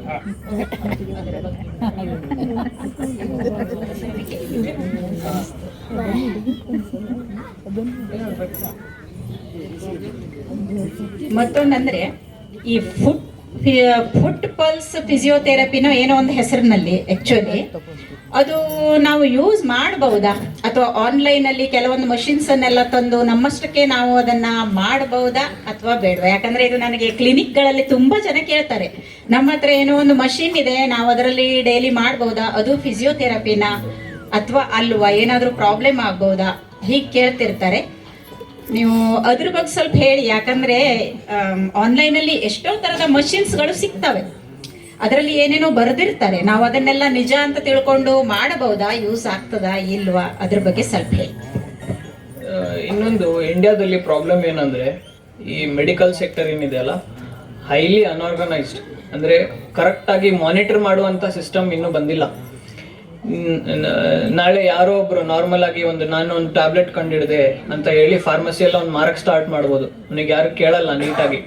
ನಮ್ದು ಅಧಿಕಾರಿಗಳು ಅಷ್ಟು ಇನ್ನೂ ಸ್ಟ್ರಾಂಗ್ ಇಲ್ಲ, ಇನ್ನೂ ಅಷ್ಟು ಲಾ ಇನ್ನೂ ಸ್ಟ್ರಾಂಗ್ ಬಂದಿಲ್ಲ. ಬೇರೆ ದೇಶದಲ್ಲೆಲ್ಲ ಒಂದು ಸಣ್ಣ ಚಿಕಿತ್ಸೆಯಲ್ಲಿ ಒಂದು ಸಣ್ಣ ಟ್ರೀಟ್ಮೆಂಟ್ ಚೇಂಜ್ ಮಾಡಬೇಕು ಅಂದ್ರೂ ತುಂಬಾ ರಿಸರ್ಚ್ ಎಲ್ಲ ನಡೆಯುತ್ತೆ. ಓಕೆ, ಸೊ ಈಗ ಆನ್ಲೈನ್ ಅಲ್ಲೆಲ್ಲ ಸಿಗುವಂತ ಮಷೀನು ಅವ್ರ ಹೆಸರು ಹಾಕೋಬಿಡ್ತಾರೆ, ಇದು ಈ ತರ ಸಮಸ್ಯೆಯನ್ನ ಸಾಲ್ವ್ ಮಾಡುತ್ತೆ, ಇದು ಈ ತರ ಸಮಸ್ಯೆಯನ್ನ ಸಾಲ್ವ್ ಮಾಡುತ್ತೆ. ಅದು ಆಕ್ಚುಲಿ ಅದನ್ನ ಟೆಸ್ಟ್ ಮಾಡಿದವ್ರು ಇರಲ್ಲ, ಅದರಿಂದ ಏನ್ ಸೈಡ್ ಎಫೆಕ್ಟ್ಸ್ ಆಗುತ್ತೆ, ಅದರಿಂದ ಏನು ಉಪಯೋಗ ಆಗ್ತಾ ಇದೆಯಾ ನಿಜವಾಗಿ, ಅದನ್ನ ಟೆಸ್ಟ್ ಮಾಡಿರಲ್ಲ. ರಿಸರ್ಚ್ಗಳು ಆಗ್ಬೇಕು. ಯಾವುದೋ ಒಂದು ಮನುಷ್ಯರ ಮೇಲೆ ಒಂದು ಚಿಕಿತ್ಸೆಯನ್ನ ಮಾಡಬೇಕು ಅಂತಂದ್ರೆ ಅದ್ರ ಹಿಂದೆ ವರ್ಷಗಟ್ಟಲೆ ಇದು ನಡೆಯುತ್ತೆ, ರಿಸರ್ಚ್ಗಳು ನಡೆಯುತ್ತೆ. ಫಸ್ಟ್ ಪ್ರಾಣಿಗಳ ಮೇಲೆ ಪ್ರಯೋಗ ಮಾಡ್ತಾರೆ, ಆಮೇಲೆ ಮನುಷ್ಯರ ಮೇಲೆ ಪ್ರಯೋಗ ಮಾಡ್ತಾರೆ. ಬಟ್ ಇವಾಗ ಏನಾಗಿದೆ, ಅದು ಆನ್ಲೈನ್ ಅಲ್ಲಿ ಸಿಂಪಲ್ ಆಗಿ ಹೆಸರು ಏನೋ ಇರುತ್ತೆ, ಬೇರೆ ಏನೋ ಇರುತ್ತೆ, ಅದು ಬೇರೆನೋ ಮಷಿನ್ ಇರುತ್ತೆ, ಮುಂದ್ಗಡೆ ದೊಡ್ಡದಾಗಿ ಹೆಸರು ಹಾಕೋಬಿಡ್ತಾರೆ, ಹಿಂಗೆ ಏನೋ ಒಂದು ಥೆರಪಿ, ಆ ಥೆರಪಿ, ಈ ಥೆರಪಿ ಅಂತ. ಅದರದ್ದು ಒಂದು ಇಫೆಕ್ಟಿವ್ನೆಸ್ ಅನ್ನ ರಿಸರ್ಚ್ ಮಾಡಿರಲ್ಲ, ಅದ್ರ ಬಗ್ಗೆ ಸ್ಟಡಿ ಮಾಡಿರಲ್ಲ, ಅದು ಆಕ್ಚುಯಲ್ ಆಗಿ ಹೆಲ್ಪ್ ಆಗುತ್ತಾ ಇಲ್ವಾ ಅಂತ ಸ್ಟಡಿ ಮಾಡಿರಲ್ಲ. ಸೊ ಅದು ನೀವು ಬಳಸಬೇಕಾ ಬೇಡ ಅನ್ನೋದು ನಮಗೂ ಹೇಳಕ್ಕಾಗಲ್ಲ, ಯಾಕಂದ್ರೆ ಅದ್ರ ಬಗ್ಗೆ ಸ್ಟಡಿ ಆಗೇ ಇಲ್ಲ ಇನ್ನು. ಮೋಸ್ಟ್ ಆಫ್ ದಿ ಟೈಮ್ಸ್ ಹೆಚ್ಚಿನ ಇದರಲ್ಲಿ ಅದು ಹೆಚ್ಚಿನ ಯೂಸ್ ಏನಾಗಲ್ಲ, ಮತ್ತೆ ತುಂಬ ಪ್ರಾಬ್ಲಮ್ಸು ಏನಾಗಲ್ಲ. ಆ ಥರ ಸ್ವಲ್ಪ ಮಾಡೋಷ್ಟು ಟೈಮ್ ಸ್ವಲ್ಪ ಸಂತೋಷ ಸಿಗುತ್ತೆ, ಅಷ್ಟು ಮಾಡ್ಕೊಂಡಿರ್ಬೋದು. ಸೊ ಅದರಿಂದ ಆ ಥರ ಒಂದು ಡಿವೈಸಸ್ನೆಲ್ಲ ನೀವು ಪರ್ಚೇಸ್ ಮಾಡಬೇಕಾದ್ರೆ ಒಂದ್ಸಲ ಡಾಕ್ಟರ್ ಕನ್ಸಲ್ಟ್ ಮಾಡಿ ಪರ್ಚೇಸ್ ಮಾಡಿದ್ರೆ ಬೆಟರು.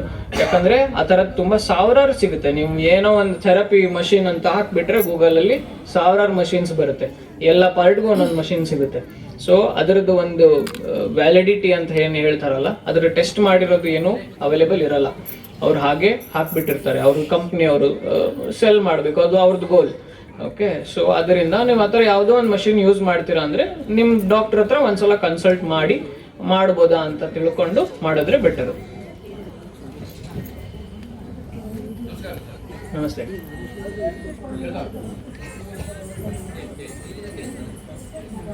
ಆಕ್ಚುಲಿ ಪರ್ಸನಲ್ ಪ್ರಾಬ್ಲಮ್ 10 ನಿಮಿಷಕ್ಕಿಂತ ಜಾಸ್ತಿ ಲೀಕ್ ಆಗೋದು. ಯಾಕೆ ಕೇಳಿದ್ರೆ ಪೇನ್ ಜಾಸ್ತಿ. ನೀವು ವಾಕ್ ಮಾಡುವಂಥ ವಾಕ್ ಮಾಡೋಣ ಅಂತ ಅಂದರೆ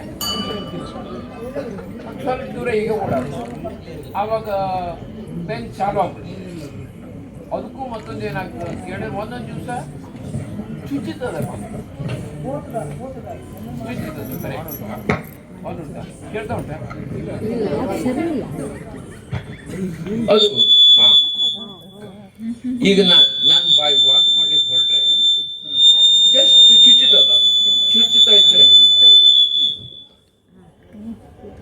ಈಗ ಚುಚ್ಚುತ್ತಾ ಇದ್ದರೆ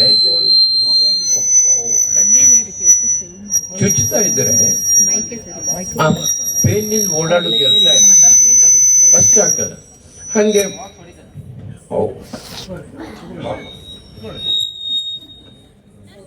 ಅದು ಮತ್ತೆ ಬಾವು ಕೂಡ ಬರ್ತದೆ.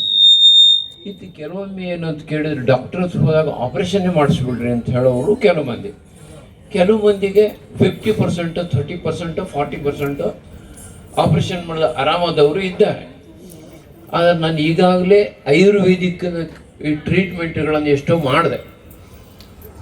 ಅದು ಕೆಲವೊಂದು ಡಾಕ್ಟರ್ಸು ಒಂದು ಸ್ವಲ್ಪ ದಿವಸ ಟ್ರೀಟ್ಮೆಂಟ್ ಮಾಡಿ ಅವರು ನೀವು ಇಂಥವ್ರ ಹತ್ರ ಹೋಗ್ರಿ ಅಂದಮೇಲೆ ಗೊತ್ತಾಯ್ತು ನಮಗೆ ಅವ್ರ ಹತ್ರ ಆಗೋದಿಲ್ಲ, ನಾವು ಬೇರೆ ಎಲ್ಲರೂ ಹೋಗೋದು ಅಂತೇಳಿ. ಈಗ ನಿಮ್ಮದು ಫಿಸಿಯೋಥೆರಪಿ ಯಾವ ನಮ್ನಿ ಇದೆ ಅಂತೇಳಿ ನೋಡಬೇಕು, ಇನ್ನು ವಿಚಾರ ಮಾಡಬೇಕು. ಪ್ರಶ್ನೆ ಬರ್ತದೆ ನನಗೀಗ, ಯಾಕೆ ಈಗಾಗಲೇ ಮತ್ತು ಔಷಧಿ ಟ್ರೀಟ್ಮೆಂಟ್ ಮಾಡ್ತಾ ಇದ್ದೇನೆ. ನನಗೆ ಇಲ್ಲಿನ ಮೇಲೆ ಹತ್ತಬೇಕಿದ್ರೆ ಆ ಸೈಡನ್ನು ಹಿಡ್ಕೊಂಡು ಹತ್ತಬೇಕು. ನನಗೆ ಮೊದಲೂ ಅಷ್ಟೇ 5 kg ಆಚೆ ದಾಟ್ಸ್ಕೊಂಡು ಹೋಗ್ಬೇಕು ಕಷ್ಟ. ಇರಲಿ, ಅದೇ ಚಿಂತೆ ಮಾಡೋದಿಲ್ಲ. ನಾನು ಬೇರೆ ಯಾವುದೋ ಚಿಂತನೆಗಳನ್ನು ಮಾಡಿ ಇಂಥ ಸಮಸ್ಯೆಗಳನ್ನು ಬಗೆಹರಿಸ್ಕೊಳ್ತಾ ಇದ್ದೇನೆ. ಇದಕ್ಕೆ ತಮ್ಮದು ಅಭಿಪ್ರಾಯ ನೋಡೋದನ್ನು ತಿಳಿಸ್ಬೇಕಷ್ಟೆ. ಇವಾಗ ಪರ್ಟಿಕ್ಯುಲರ್ ಆಗಿ ನಿಮ್ಗೆ ಏನ್ ತೊಂದರೆ ಆಗ್ತಿದೆ ಅಂತ ಅದನ್ನ ಹೇಳ್ಬೇಕು ಅಂತಂದ್ರೆ ನಿಮ್ಮನ್ನ ಕರೆಕ್ಟಾಗಿ ಅಸೆಸ್ ಮಾಡಬೇಕು. ಫಸ್ಟ್ ನಿಮ್ಮನ್ನ ಕರೆಕ್ಟಾಗಿ ಪರೀಕ್ಷೆ ಮಾಡಬೇಕು, ಏನ್ ತೊಂದರೆ ಇದೆ ಅಂತ. ಈ ಚುಚ್ಚುತ್ತಾ ಇದೆ ಅದೆಲ್ಲ ಹೇಳಿದ್ರಲ್ಲ, ಅದು ಸ್ವಲ್ಪ ನರದ ತೊಂದರೆ ಇರುವಂತದ್ದು ಲಕ್ಷಣ. ಅದು ಚುಚ್ಚೋದು, ಕರೆಂಟ್ ಹೊಡೆದಂಗೆ ಆಗೋದು, ಇದು ಎಲ್ಲ. ಆಮೇಲೆ ಅದೇ ನಿಮ್ಗೆ ಏನು ಪರ್ಸ್ನಲ್ ಆಗಿ ಏನು ಪ್ರಾಬ್ಲಮ್ ಇದೆಯಲ್ಲ ಅದು ನಿಮ್ಗೆ ಅಸೆಸ್ ಮಾಡಿ ಹೇಳಬೇಕು. ಮೊದಲೇ ಹೇಳ್ದಂಗೆ ಆ ವಯಸ್ಸಾದ್ಮೇಲೆ ಸ್ವಲ್ಪ ಸ್ನಾಯುಗಳ ವೀಕ್ನೆಸ್ ಸ್ಟಾರ್ಟ್ ಆಗುತ್ತೆ. ನಿಮ್ಗೆ ನಿಂತ್ಕೊಳಕ್ ಆಗಲ್ಲ 10 ನಿಮಿಷನೂ. ಅಂದ್ರೆ ಏನ್ ಅರ್ಥ, ಆ ಸ್ನಾಯುಗಳು ಏನಿದೆಯಲ್ಲ ಅದಕ್ಕೆ ಲೋಡ್ ತಗೊಳಕ್ ಆಗ್ತಾ ಇಲ್ಲ, ಅದಕ್ಕೆ ಕೆಲಸ ಏನ್ ಕೊಡ್ತಾ ಇದ್ದೀರಲ್ಲ ಆ ಕೆಲಸವನ್ನ ತಗೊಳ್ಳಿಕ್ಕೆ ಆಗ್ತಾ ಇಲ್ಲ, ಅದು ವೀಕ್ ಆಗ್ಬಿಟ್ಟಿದೆ, ಅದು ಅರ್ಥ. ಓಕೆ, ನಿಮಗೆ ನಡಿಯಕ್ ಆಗ್ತಾ ಇಲ್ಲ, ಮೆಟ್ಲು ಹತ್ತಕ್ ಆಗ್ತಾ ಇಲ್ಲ, ವೇಟ್ ಎತ್ತಕ್ ಆಗ್ತಾ ಇಲ್ಲ. ಇದು ಹೆಂಗಿರುತ್ತೆ ಅಂದ್ರೆ ಮಸಲ್ ಎಲ್ಲ ಹೆಂಗಿರುತ್ತೆ ಅಂದ್ರೆ ಹಗ್ಗ ತರ. ಅದು ನೀವೇನೋ ಹಿಂಗ್ ಎತ್ತಬೇಕು ಅಂದ್ರೆ ಇಲ್ಲಿ ಹಗ್ಗ, ಇಲ್ಲಿರೋ ಹಗ್ಗ ಹಿಂಗೆ ಜಗ್ಬೇಕು, ಅದು ಸ್ನಾಯು ಜಗ್ಬೇಕು. ನೀವ್ ಹಿಂಗ್ ಕೈ ಮೇಲೆ ಎತ್ತೀರಾ ಅಂದ್ರೆ ಇದು ಇಲ್ಲಿ ಹಿಂಗೆ ಶಾರ್ಟ್ ಆಗ್ಬೇಕು, ಯಾರೋ ಹಿಂಗೆ ಎಳ್ದಂಗೆ. ಓಕೆ, ಇಲ್ಲಿ ನನ್ನ ಸ್ನಾಯು ಎಳಿತಾ ಇದೆ ಅಂತಂದ್ರೆ ನಾನು ಈ ಕೈ ಮೇಲೆ ಹೋಗ್ತಾ ಇದೆ. ಓಕೆ, ಆ ಎಳಿತಾ ಇರುವಂತ ಹಗ್ಗ ಏನಿದೆಯಲ್ಲ ಅದು ವೀಕ್ ಆಗಿದೆ, ಅದಕ್ಕೆ ನಿಮ್ಗೆ ವೇಟ್ ಎತ್ತಕ್ ಆಗ್ತಾ ಇಲ್ಲ. ಅದು ಪ್ರಾಬ್ಲಮ್, ಸ್ನಾಯುಗಳ ಪ್ರಾಬ್ಲಮ್ ಅದು. ಓಕೆ, ಅವಾಗ ಏನಾಗುತ್ತೆ, ಸ್ನಾಯುಗಳು ವೀಕ್ ಆಗ್ತಾ ಇದೆ, ಶಕ್ತಿ ಕಳ್ಕೊತಾ ಇದೆ ಅಂತಂದ್ಮೇಲೆ ಜಾಯಿಂಟ್ ಮೇಲೆ ಪ್ರೆಷರ್ ಜಾಸ್ತಿ ಬೀಳುತ್ತೆ. ಆ ಸ್ನಾಯುಗಳು ಏನು ಕೆಲಸ ಮಾಡ್ತಿದೆಯಲ್ಲ ಅದು ಡೈರೆಕ್ಟ್ ಜಾಯಿಂಟ್ ಮೇಲೆ ಲೋಡ್ ಬೀಳುತ್ತೆ. ಆ ಜಾಯಿಂಟ್ ಮೇಲೆ, ಸಂದುಗಳ ಮೇಲೆ ಲೋಡ್ ಬಿದ್ದು ಬಾವು ಬರೋಕ್ಕೆ ಸ್ಟಾರ್ಟ್ ಆಗುತ್ತೆ. ಓಕೆ, ಸೊ ಸ್ವಲ್ಪ ಅಸೆಸ್ ಮಾಡಿ ವ್ಯಾಯಾಮ ಎಲ್ಲ ಏನು ಮಾಡಬೇಕು ಅದನ್ನೆಲ್ಲ ಮಾಡಬೇಕು. ಇನ್ನೊಂದು ಏನಂದ್ರೆ ಫಿಸಿಯೋಥೆರಪಿಸ್ಟ್ ಹತ್ರ ಬರಬೇಕು ಅಂದ್ರೆ ಬೇರೆ ಯಾರು ಡಾಕ್ಟರ್ ರೆಫರ್ ಮಾಡಬೇಕು ಅಂತಿಲ್ಲ. ಮೂಳೆ ಮತ್ತು ಮಾಂಸದ್ದು ಸಂಧಿ ಇದ್ರದ್ದೆಲ್ಲ ಜಾಯಿಂಟ್ ಇಂದ ಏನೋ ತೊಂದರೆ ಇದೆ, ಯಾರೋ ಆಪರೇಷನ್ ಮಾಡಬೇಕು ಅಂತ ಡಾಕ್ಟರ್ ಹೇಳಿದ್ದಾರೆ ಅಂದ್ರೆ ಡೆಫಿನೆಟ್ಲಿ ಯಾವುದಾದ್ರೂ ಒಂದು ಫಿಸಿಯೋಥೆರಪಿಸ್ಟ್ನ ಕನ್ಸಲ್ಟ್ ಮಾಡಿ. ಯಾಕಂದ್ರೆ 90% of the time operation ಬೇಕಾಗಿರಲ್ಲ.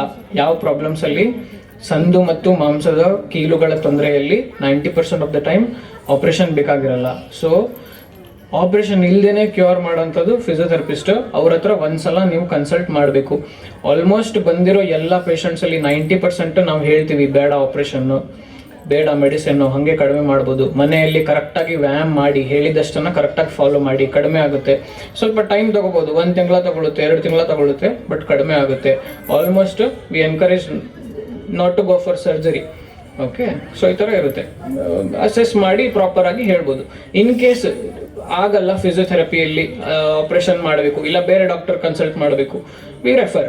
Okay, ಬೇರೆ ಡಾಕ್ಟರ್ಗೆ ರೆಫರ್ ಮಾಡುವಂಥದ್ದು ಒಂದು ಚಿಕಿತ್ಸಾ ವಿಧಾನನೇ.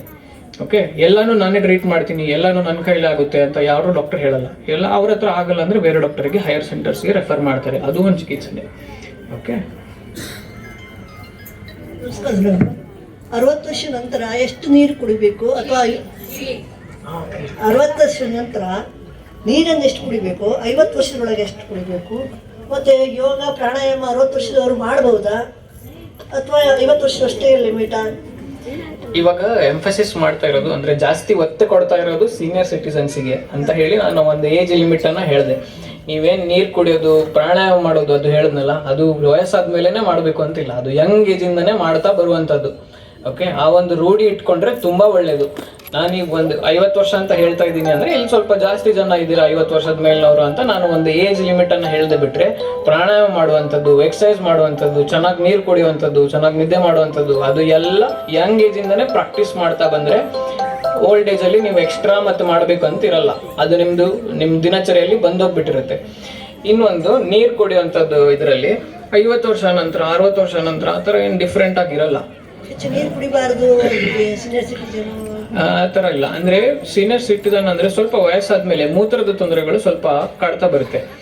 ಓಕೆ, ಆ ಮೂತ್ರ ಪಾಸ್ ಮಾಡುವಂಥದ್ದು ಏನು ಫಿಲ್ಟರ್ ಮಾಡುವಂಥ ಕೆಪಾಸಿಟಿ ಅದು ಎಲ್ಲ ಸ್ವಲ್ಪ ಕೆಲವೊಬ್ಬರಿಗೆ, ಎಲ್ಲರಿಗೂ ಅಂತಲ್ಲ, ಯಾರಿಗೆ ಮೂತ್ರದ ತೊಂದರೆ ಇದೆಯೋ ಅವರು ಸ್ವಲ್ಪ ಕಡಿಮೆ ನೀರು ಕುಡಿಬೇಕು. ಅಂದ್ರೆ ಡಿಪೆಂಡಿಂಗ್ ಆನ್ ದರ್ ಕಂಡೀಷನ್, ಅವ್ರಿಗೆ ಏನು ತೊಂದರೆ ಇದೆಯಲ್ಲ ಅದು ನೀವು ಡಾಕ್ಟರ್ ಕನ್ಸಲ್ಟ್ ಮಾಡಿದಾಗ ಕೆಲವೊಂದು ಕಂಡೀಷನ್ಗೆ ನೀವು ಜಾಸ್ತಿ ನೀರು ಕುಡಿಬೇಕು, ಕೆಲವೊಂದಕ್ಕೆ ಕಡಿಮೆ ನೀರು ಕುಡಿಬೇಕು. ಓಕೆ, ಅದು ಯಾವುದಾದ್ರೂ ರೋಗ ಇದ್ದಾಗ. ಯಾವುದೂ ರೋಗ ಇಲ್ಲ, ಆರಾಮಾಗಿದ್ದೀರಾ ಅಂದ್ರೆ ದಿನಕ್ಕೆ 3 ರಿಂದ 4 ಲೀಟರ್ ನೀರು ಕುಡಿಬೇಕು. ಮತ್ತೆ ಯಾರಾದ್ರೂ ಕ್ವೆಶ್ಚನ್ಗಳನ್ನ ಕೇಳೋರಿದ್ದೀರಾ?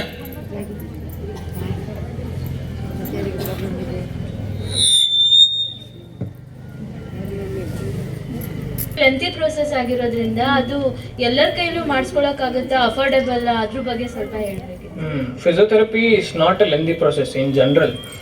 ಫಿಸಿಯೋಥೆರಪಿ ಈಗ 1 ತಿಂಗಳ ಮಾಡಿಸ್ಬೇಕು, 2 ತಿಂಗಳ ಮಾಡಿಸ್ಬೇಕು, 10 ದಿನ ಮಾಡಿಸ್ಬೇಕು, ಆ ಥರ ರೆಗ್ಯುಲರ್ ಇರಲ್ಲ.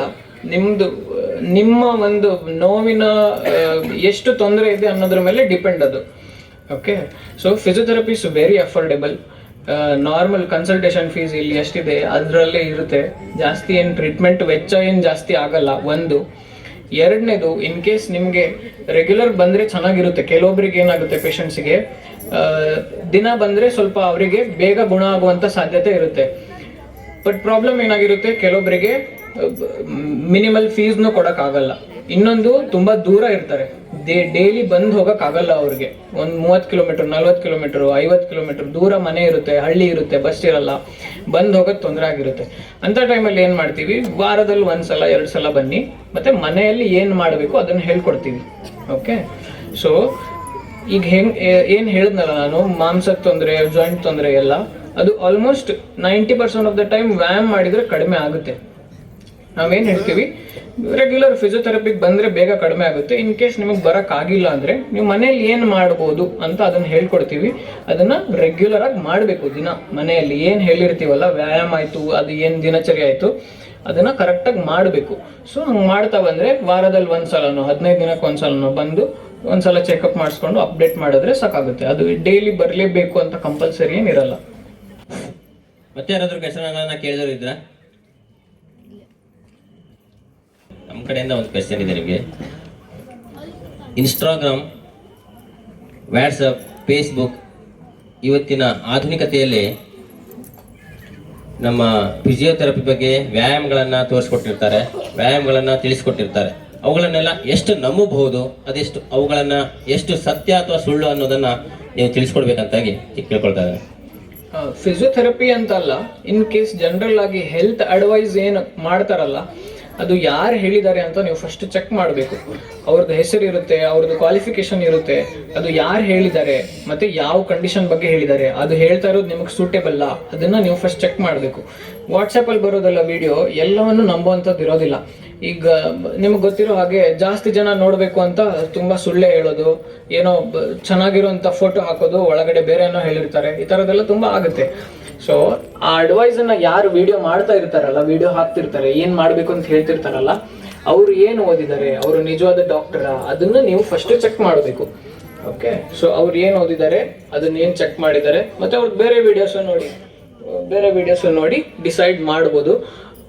ಇನ್ಸ್ಟಾಗ್ರಾಮ್, ವಾಟ್ಸಪ್, ಅವ್ರು ಹೇಳಿದ್ದು ಇವ್ರು ಹೇಳಿದ್ದು ಎಲ್ಲ ಅಪ್ ಟು 1 ಪಾಯಿಂಟ್ ನೋವು ಜಾಸ್ತಿ ಆಗ್ತಾ ಇದೆ, ಇವರೆಲ್ಲ ಹೇಳಿದ್ದು ಮಾಡಿದ್ರು ನೋವು ಜಾಸ್ತಿ ಆಗ್ತಾ ಇದೆ ಅಂದರೆ ಡೆಫಿನೆಟ್ಲಿ ನಿಯರ್ ಬೈ ಡಾಕ್ಟರ್ಗೆ ತೋರಿಸ್ಬೇಕು. ಧನ್ಯವಾದಗಳು ಸರ್. ಮತ್ತೆ ಯಾರಾದ್ರೂ ಕ್ವೆಶ್ಚನ್ಗಳನ್ನ ಕೇಳೋರಿದ್ದೀರಾ? ಒಮ್ಮೆ ಇಲ್ಲಿ ದೇವಸ್ಥಾನದ 8ನೇ ವಾರ್ಷಿಕೋತ್ಸವದಲ್ಲಿ ಫಿಸಿಯೋಥೆರಪಿ ಬಗ್ಗೆ ಒಂದು ಸ್ವಲ್ಪ ನಿಮಗೆ ಅರಿವು ಮೂಡಿಸೋದಕ್ಕೆ ಅವಕಾಶ ಮಾಡಿಕೊಟ್ಟಂತ ಎಲ್ಲರಿಗೂ ತುಂಬ ಹೃದಯದ ಧನ್ಯವಾದಗಳು. Thank you. ಧನ್ಯವಾದಗಳು. ಅಕ್ಷಯ್ ಹೆಗಡೆ ಇವರು ಪ್ರಪ್ರಥಮವಾಗಿ ಶಿರ್ಸಿಯಲ್ಲಿ ಫಿಸಿಯೋಥೆರಪಿ ಕ್ಲಿನಿಕ್ಗಳನ್ನು ತೆರೆದು ನಮ್ಮ ರೋಗಿಗಳನ್ನು ಗುಣಮುಖರನ್ನಾಗಿ ಮಾಡ್ತಾ ಇದ್ದಾರೆ. ಅವರಿಗೆ ಶಿರ್ಸಿ ನಗರದ ಪರವಾಗಿ ಮತ್ತು ನಮ್ಮ ಆಡಳಿತ ಮಂಡಳಿಯ ಪರವಾಗಿ ಹೃತ್ಪೂರ್ವಕ ಧನ್ಯವಾದಗಳನ್ನು ತಿಳಿಸ್ಕೊಡ್ತಾ ಇದ್ದಾರೆ. ಹಾಗೆ ನಮ್ಮ ಕರೆಗೆ ಹೋಗೊಟ್ಟು ಇಲ್ಲಿಯವರೆಗೂ ಬಂದು ನಮಗೆ ಸಲಹೆ ಸೂಚನೆ ಅದರ ಬಗ್ಗೆ ಜಾಗೃತಿಗಳನ್ನು ಮೂಡಿಸಿ ಫಿಸಿಯೋಥೆರಪಿ ಬಗ್ಗೆ ನಮಗೆ ಕೂಲಂಕಷವಾಗಿ ತಿಳಿಸಿಕೊಟ್ಟಂತಹ ಅಕ್ಷಯ್ ಹೆಗಡೆ ಇವರಿಗೆ ನಮ್ಮ ನಾಗಚೌಡೇಶ್ವರಿ ಆಡಳಿತ ಮಂಡಳಿಯ ಪರವಾಗಿ ಮತ್ತು ವಿವೇಕಾನಂದ ನಗರದ ಸಮಸ್ತ ಬಡಾವಣೆಯ ನಾಗರಿಕರ ಪರವಾಗಿ ಕಿರು ಕಾಣಿಕೆಯಾಗಿ ಗೌರವಪೂರ್ವಕವಾಗಿ ಸನ್ಮಾನವನ್ನು ಮಾಡಿಕೊಡ್ಬೇಕಾಗಿ ಆಡಳಿತ ಮಂಡಳಿಗೆ ಕೇಳ್ಕೊಳ್ತಾ ಇದ್ದೇನೆ.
ಮಂಡಳಿಯ ಪರವಾಗಿ ಧನ್ಯವಾದಗಳನ್ನು ತಿಳಿಸ್ತಾ ಇದ್ದೇವೆ.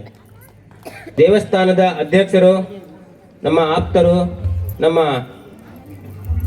ಹಾಲಿ ಮತ್ತೆ ಮಾಜಿ, ಈಗ ಸದ್ಯಕ್ಕೆ ಯಾರೂ ಇಲ್ಲ, ನಗರಸಭೆಯ ಸದಸ್ಯರು ಶ್ರೀ ರಾಘವೇಂದ್ರ ಶೆಟ್ಟಿ ಅವರಿಗೂ ಧನ್ಯವಾದಗಳನ್ನು ತಿಳಿಸ್ಕೊಡ್ತಾ ಫಿಸಿಯೋಥೆರಪಿ ಇವತ್ತಿನ ಈ ಕಾರ್ಯಕ್ರಮವನ್ನು ಇಲ್ಲಿಗೆ ಮುಗಿಸ್ತಾ ಇದ್ದೇವೆ. ಹಾಗೆ ಮುಂದಿನ ಕಾರ್ಯಕ್ರಮ ಮಕ್ಕಳ ಛದ್ಮವೇಶ ಕಾರ್ಯಕ್ರಮ. ಇಲ್ಲಿಗೆ ಸಂವಾದ ಕಾರ್ಯಕ್ರಮವು ಮುಕ್ತಾಯವಾಯಿತು. ಉಪಯುಕ್ತವಾದ ಮಾಹಿತಿಯನ್ನು ಒಳಗೊಂಡಿರುವಂಥ ಈ ವಿಡಿಯೋವನ್ನು ನೀವು ನೋಡಿ ಹಾಗೆ ನಿಮ್ಮ ಫ್ಯಾಮಿಲಿ ಆ್ಯಂಡ್ ಫ್ರೆಂಡ್ಸ್ ಜೊತೆ ಶೇರ್ ಕೂಡ ಮಾಡಿ. ನಂತರ ಈ ವಾರ್ಷಿಕೋತ್ಸವದಲ್ಲಿ ಮಕ್ಕಳ ಛದ್ಮವೇಶ ಕಾರ್ಯಕ್ರಮ ಮತ್ತು ನಾಗಚೌಡೇಶ್ವರಿ ಮಹಿಳಾ ಮಂಡಳದ ಉದ್ಘಾಟನೆ, ಅನೇಕರಿಗೆ ಸನ್ಮಾನ ಮತ್ತು ರಸಮಂಜರಿ ಕಾರ್ಯಕ್ರಮಗಳು ಕೂಡ ನಡೆದವು.